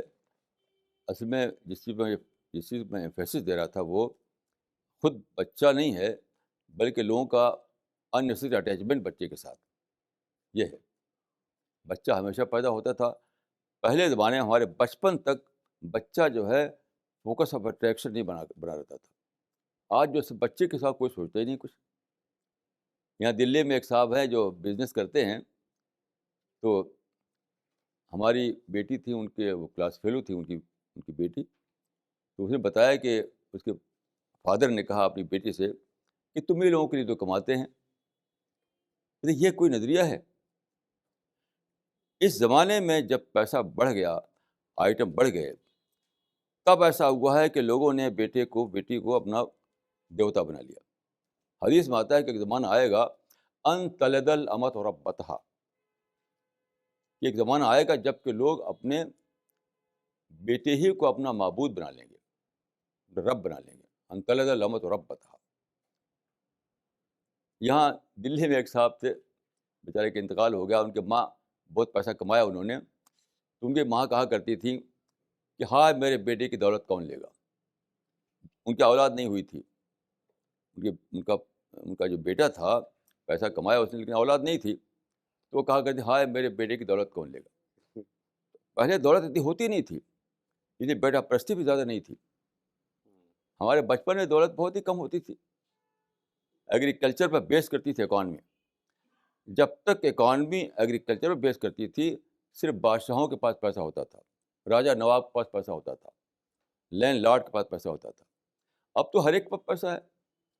اب تو میں سوچتا ہوں کہ ٹھیلا چلانے والے بھی اس کی جیب میں پیسے بھرے ہوئے ہیں خوب. موبائل سے وہ بزنس کرتا ہے. انڈسٹریل ایج میں ایسا ہوا ہے کہ پیسے کی بھرمار ہو گئی، تب بیٹا پرستی بڑھ گئی. بیٹا پرستی بڑھ گئی. میرے بیٹے ہیں، میں نے کبھی بیٹا پرستی نہیں کی. میں نے کبھی اپنے بیٹوں کو گود میں نہیں لیا، کبھی گود لے کھلایا نہیں. کبھی بیٹوں کے لیے میں چاکلیٹ نہیں لایا، کئی بیٹوں کے لیے میں کھلونا نہیں لایا. میرے بھی بیٹے ہیں، لیکن لوگوں کو کیا دیکھتا ہوں میں، بس ساری توجہ، ساری دولت، سب کچھ بیٹے پر نچھاور ہے. اس ماحول کے اعتبار سے میں نے کہا اگر کوئی اس سے بچا سکے اپنے آپ کو. اب میں نے آپ سے کہا تھا اس سے پہلے ایک بار کہ میری شادی تقریباً 65 سال پہلے ہوئی، اور آج تک میں نے اپنی بیوی کے لیے ایک بھی جوڑا کپڑا نہیں بنایا. کبھی کپڑے کے لیے میں نے شاپنگ نہیں کی. تو اگر آپ ایسے بن جائیں آپ تو بہت اچھا ہے. بیٹا نعمت ہے. بیٹا اس وقت نعمت ہے جب کہ اس کو خدا نہ بنایا جائے، حدیث کے الفاظ میں. لیکن یعنی بیٹا اس وقت مصیبت ہے جب کہ حدیث کے الفاظ میں اس کو آپ خدا بنا لیں. بیٹا اس وقت نعمت ہے جب کہ اس کو صرف بیٹا سمجھیں آپ، بس. جیسا کہ میں نے سمجھا اللہ کے فضل سے. میں نے کبھی اپنے بیٹوں کو خدا نہیں بنایا. مطلب نہ گود میں کھلایا، نہ ان کے لیے ٹافی لایا، نہ ان کے کھلونا لایا، نہ ان کے کپڑے کا اہتمام کیا. حتیٰ کہ اپنی بیوی کے لیے میں نے اتنی لمبی مدت گزر کے میں نے آج تک ایک جوڑا کپڑا نہیں بنایا. تو آپ ایسا کیجیے. میری جو کمپلین ہے اس وقت ہے جب کہ آپ بیٹے کو خدا بنائے ہوئے ہوں، انطلد الامۃ ربتہا کا مصداق بنی ہوئی ہوں، تب ہے، ورنہ نہیں ہے. Next question is from Samira. She says, is it the responsibility of a woman only to cooperate, sacrifice, and adjust? What if the man in his role as a boss is wrong and he gets away with playing the role of the boss? ایسا کرنے کے لیے آپ کو ایک اور universe بنانی پڑے گی. اگر سورج چاہے کہ مجھے پانی برسانا ہے، سمندر چاہے کہ مجھے ہیٹ پہنچانا ہے، تو سمندر اور سورج دونوں کو ایک نئی یونیورس بنانی پڑے گی. یہاں کچھ کوالٹیز عورت میں ہوتی ہیں، کچھ کوالٹیز مرد میں ہوتی ہیں. آپ اس کو کیا کریں گے؟ یہ ٹائم میگزین جو نکلتا ہے امریکہ سے، اس نے ایک ٹیم بنائی، 20 لیڈیز تھی اس میں، 20 خواتین، اس میں ایک بھی مرد نہیں تھا. اور اس میں یہ انہوں نے ان کو سونپا کہ تم امریکہ میں عورتوں کا اسٹیٹس کیا ہے اس کو پتہ کرو، ہر فیلڈ میں، سائیکالوجی میں، بایولوجی میں، ورک پلیس میں، اس میں اس میں، ہر ایک میں. اس نے بتایا کہ ہر شعبے میں عورت جو ہے مرد سے پیچھے ہے، حتیٰ کہ انٹرٹینمنٹ میں بھی. انٹرٹینمنٹ میں، فلم میں بھی مرد کو زیادہ پیسہ دیا جاتا ہے، عورت کو کم پیسہ دیا جاتا ہے. تو اس نے یہ بتایا تھا کہ عورتیں جو ہے بایولوجیکلی ڈفرینٹ ہوتی ہیں. تو اس میں آخر میں ختم کیا تھا اس پر کہ ویمنز لب جو چل رہی ہے، جو خواتین کے لیڈر صاحبان ہیں، وہ کہتے ہیں کہ ہمیں یعنی عورتوں کے جینیٹک کوڈ کو بدلنا پڑے گا، نئے قسم کی عورتیں بنانی پڑیں گی، یہ مطلب دوسرا یونیورس بنانا پڑے گا. تو کتنا ریڈیکولس ہے یہ بات. بوسٹر کا رول کوئی معمولی رول نہیں ہے، بہت بڑا رول ہے. بوسٹر کا رول کیا ہاجرہ نے، جو میں نے بتایا آپ کو. ہاجرہ کا رول اتنا بڑا تھا کہ جو لوگ حج کرنے گئے ہیں وہ جانتے ہیں کہ حج میں ایک ہوتا ہے اس کو سائے کہتے ہیں، سائے مانے دوڑنا. تو 2 چٹانیں ہیں، صفا اور مروہ، دونوں کے چٹانوں کے بیچ میں دوڑنا پڑتا ہے. یہ دوڑنا کیوں ہوتا ہے؟ یہ ہاجرہ کے فوٹ اسٹیپ پر دوڑنا ہے. یعنی ہسٹری بتاتی ہے کہ جب پانی نہیں تھا وہاں پر، تو پانی ڈھونڈنے کے لیے ہاجرہ دوڑی تھیں اس میں یہ صفا پر دوڑتی تھی، صفا سے مروہ کی طرف، مروہ کی طرف صفا کی طرف، 7 بار دوڑی تھی پانی کی تلاش میں. تو خدا نے حکم دیا کہ جتنے بھی حاجی ہیں دوڑے اس دوڑ کے پیچھے. اس سمبولک وے میں وہ ریکگنائز کریں عورت کے درجے کو. صفا اور مروہ کے درمیان جو دوڑ ہوتی ہے 7 بار کی، وہ سمبولک سینس میں ہر مرد کو یعنی اکنالج کرنا پڑتا ہے کہ عورت کا مقام بہت اونچا ہے، کہ کنگ کو بھی اس کے فوٹ اسٹیپ پر دوڑنا پڑتا ہے. تو یہ تو ہماری سوچ ہے کہ ہم بوسٹر کو کم سمجھیں اور پرفارمر کو زیادہ سمجھیں. یہ جو کوآپریشن ہے، یہ ڈی گریڈیشن نہیں ہے، یہ ڈی گریڈ کرنا نہیں، بلکہ یہ کوآپریٹ کرنے کی بات ہے، کوآپریٹیو اسپرٹ کی بات ہے یہ، according to the law of nature. This question is from OS, and he says that according to my knowledge, God in the Quran addresses men directly, whereas woman is never addressed directly. Why is it so? نہیں ایسا نہیں ہے. میں نے بہت سی آیتیں نقل کی ہے اپنی کتاب میں، آپ پڑھیے، خاتون اسلام، انگلش میں اس کا ٹرانسلیشن ہو چکا ہے. یہ بالکل غلط ہے. ایسا عورت مرد دونوں کو قرآن میں خطاب کیا گیا ہے. اس کی ڈیٹیل اگر جاننا چاہتے ہو تو میری کتاب پڑھیں آپ. خاتون اسلام اردو میں ہے، وہی کتاب انگلش میں بھی چھپ چکی ہے. Here is a gentleman, Adil Warsi. He says that what are the rights bestowed on woman by Islam? He would like to know that. دیکھیے، میں تو یہ رائے رکھتا ہوں کہ رائٹ نہ وومن کا ہے، نہ مرد کا ہے، نہ عورت کا ہے. یہ نظریہ جھوٹا ہے کہ رائٹ رائٹ رائٹ رائٹ. قرآن کے مطابق یا اسلام کے مطابق اصل چیز ڈیوٹی ہے، اصل رائٹ نہیں ہے. حدیث میں آتا ہے کہ ادو الیہم حقہم وصل اللہ حقکم. ان کا جو حق ہے اس کو ادا کرو، اپنا جو حق ہے وہ خدا سے مانگو. یعنی اسلام کا مطلب لوگوں کو ڈیوٹی کانشیس بنانا ہے، رائٹ کانشیس بنانا ہے. اسلام کا مقصد نہیں ہے. زندگی میں نہ مرد کا کوئی رائٹ ہے، نہ عورت کوئی رائٹ ہے. ڈیوٹیاں ہیں، ڈیوٹی. ہر ایک اپنی ڈیوٹی کو جانے. جب آپ اپنی ڈیوٹی کو پورا کریں گے تو رائٹ اپنے آپ ملے گا. اس لیے اسلام کی فلاسفی یہ ہے کہ ڈیوٹی کو پورا کرنے کے بعد اپنے آپ رائٹ ملتا ہے، اور رائٹ کی ڈیمانڈ کرنے سے کوئی رائٹ کسی کو نہیں ملتا. یہ ہے اسلام کی philosophy. And this question is from Nagma. She says that in the case of Hajar, was her role of a booster or a performer? ہاں یہ کوشچن انٹرسٹنگ ہے. میں سمجھتا ہوں اسی کیٹیگری میں جائے گا, بوسٹر کی کیٹیگری میں. یعنی وہ پرفارمر کو کریٹ کیا انہوں نے, یعنی انہیں کے جو پروسیس چلایا انہوں نے, اسی کے نتیجے میں سپر پرفارمر وجود پایا رسول اللہ صلی اللہ علیہ وسلم اور سارے اصحاب, آپ کے کمپینین. تو ایک یہاں پر تھوڑا سا کمپلیکس سچویشن ہے, لیکن بیسیکلی وہ بوسٹنگ کا رول تھا, کیونکہ اس کے نتیجے میں بڑے بڑے پرفارمر پیدا ہوئے جنہوں نے ہسٹری میں نیا ریولیوشن برپا کیا. میں یہی سمجھتا ہوں. This question is from Hussain Bano.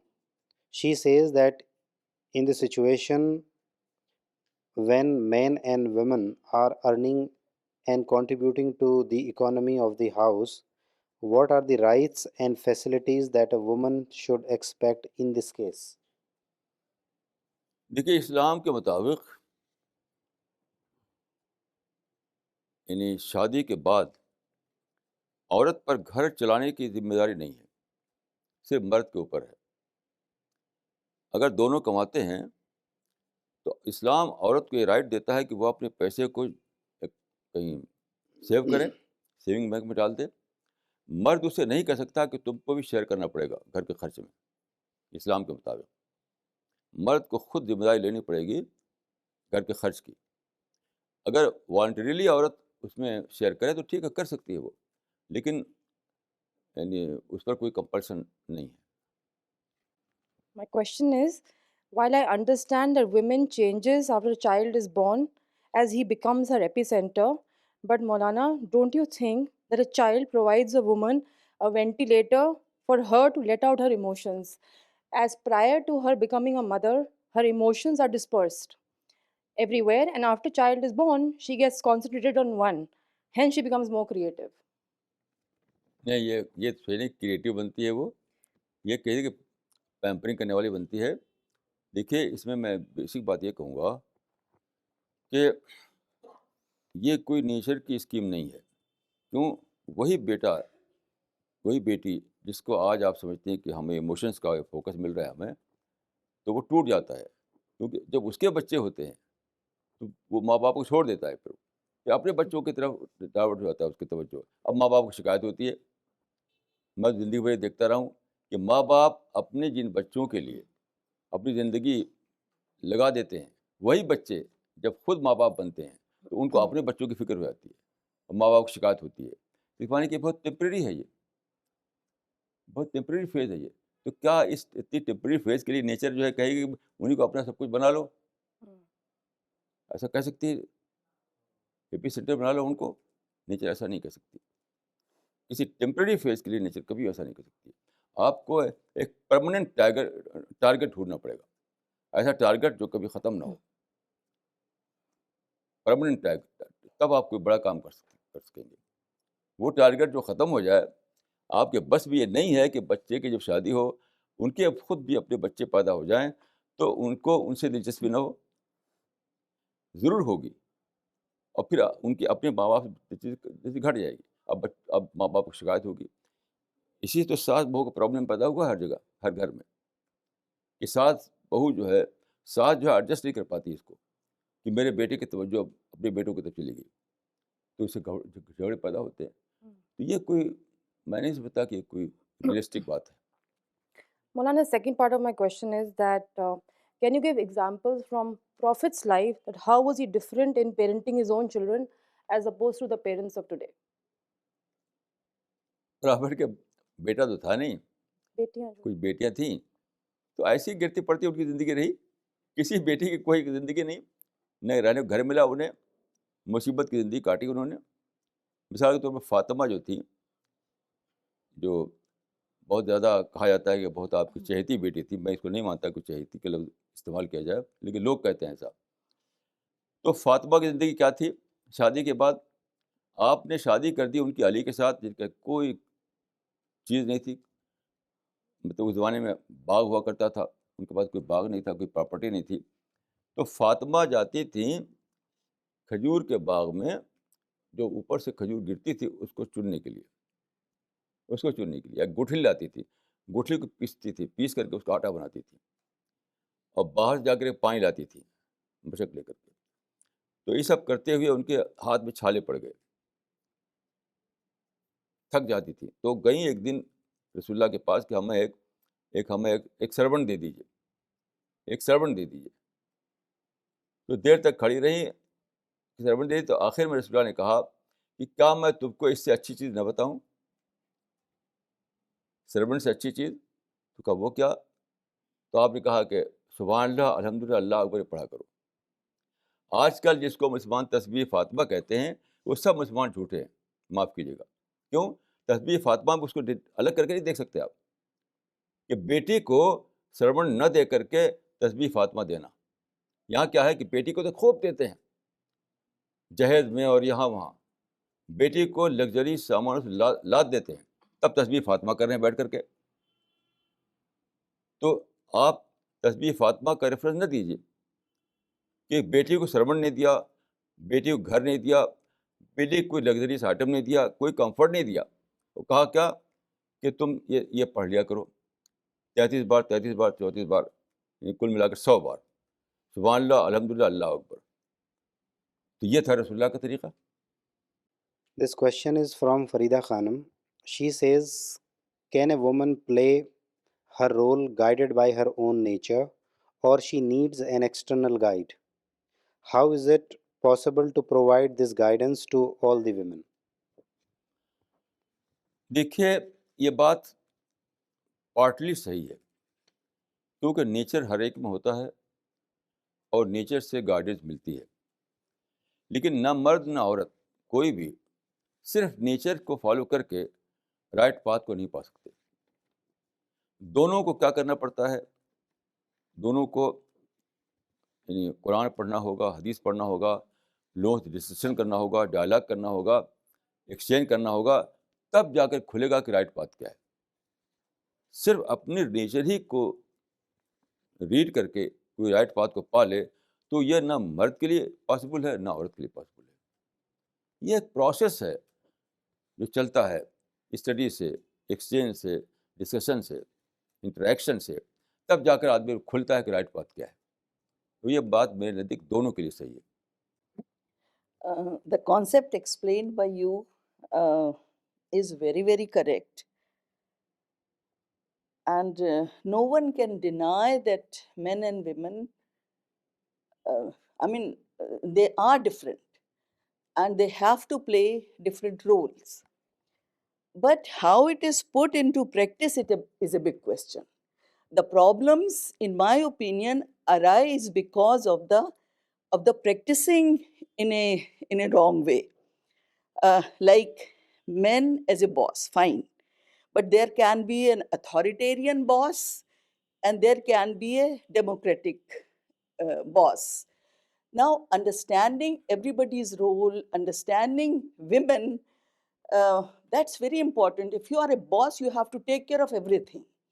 But what has happened in the society, there are a lot of stories or the histories that women is ill-treated, mistreated, and in the response, people are talking and women are talking about the gender equality.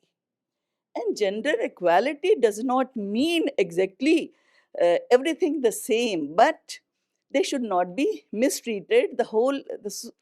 So many examples of mistreatment for the women. And also Islam, that extreme thing is wrong. It's a religion, in my opinion, and I like your comment, is of a balance. There has to be a balance in both the role, which you are constantly talking about it. They have to go together. So it's very, very important that today, like mostly everything was talked about that women should do this. But how men should treat the women so that they can go together, they can work together to form a better society. And I think Islam has created that society, but we are not really following the Islamic ways also. So it is not only to tell women what to do alone, it is the role of the men also. And the other thing, what Maulana Sahib you are saying about uh, that, I mean that when the child needs the care, that care has to be given by the mother to whatever extent it is, and one has to leave everything and give that support to that child. I mean, when you overdo that, that is wrong. So, I mean, we should not overdo any action, but wherever there is and if, like you are saying that uh, the women as, what is the word? Booster, yeah. So, I mean, like people, the women can't recognize her role as a booster also. People, I mean, one needs support, the women need support to even work as a good booster. How can we get, you need proper education to understand her role and all that. So that support has to be given by the by men of the, if they are bosses, they are bosses, by father, by brothers and everybody. But what has happened in the society that the women can't study and can't go to school, I mean, all these wrong things. And then it is the extreme now that everybody is just saying that equal.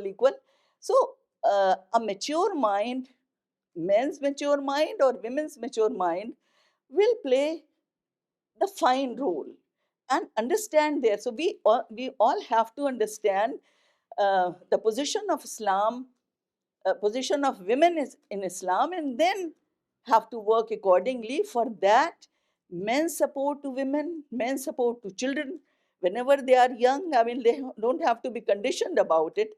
That's my thing, that we all have to work towards that. That support has to be provided to the women to even think about. ٹھیک میں سمجھ گیا آپ کی بات. دیکھیے, سب سے important بات یہ ہے کہ لوگ سوچتے ہیں اپنے مائنڈ سے, میں سوچتا ہوں قرآن کے مائنڈ سے. اپنی ریزن لے کر کے لوگ رائے بناتے ہیں, میں یہ نہیں کرتا. دیکھیے, بہت زیادہ بولا جاتا ہے بیلنس کا ورڈ, بیلنس وے میں سوچنا, متوازن سوچ. کہیں بھی قرآن حدیث میں لفظ نہیں ملتا. اسے میں سمجھتا ہوں کہ یہ ایک بالکل ہی ایک انٹلیکچوئل لگژری ہے. بیلنس کبھی دنیا میں چلتا نہیں ہے, امپاسبل ہے.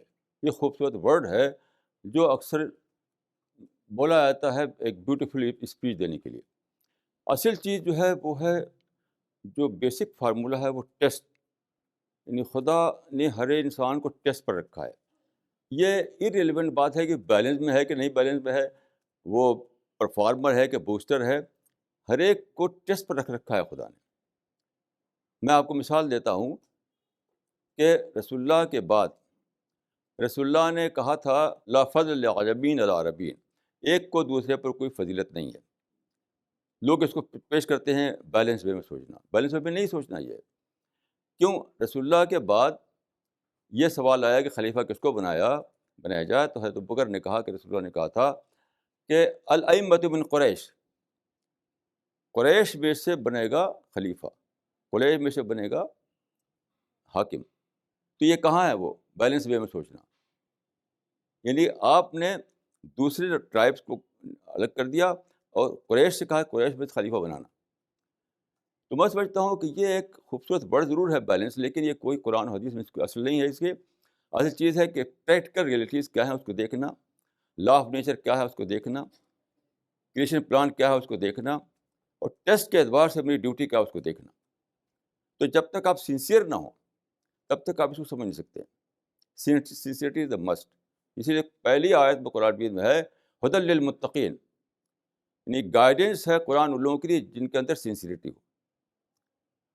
تو بہرحال میں جو سمجھتا ہوں وہ یہ ہے کہ میں اپنی ریزن کو لے کر کبھی بھی رائے نہیں بناتا, قرآن کو لے کر رائے بناتا ہوں. اور میں اپنے مطالعے کے اعتبار سے کہہ سکتا ہوں کہ بیلنس میں سوچنا، یہ ایک آج کل کا ایک ورڈ ہے جو بہت بولا جاتا ہے، لیکن قرآن حدیث میں یہ ورڈ کہیں نہیں ملتا.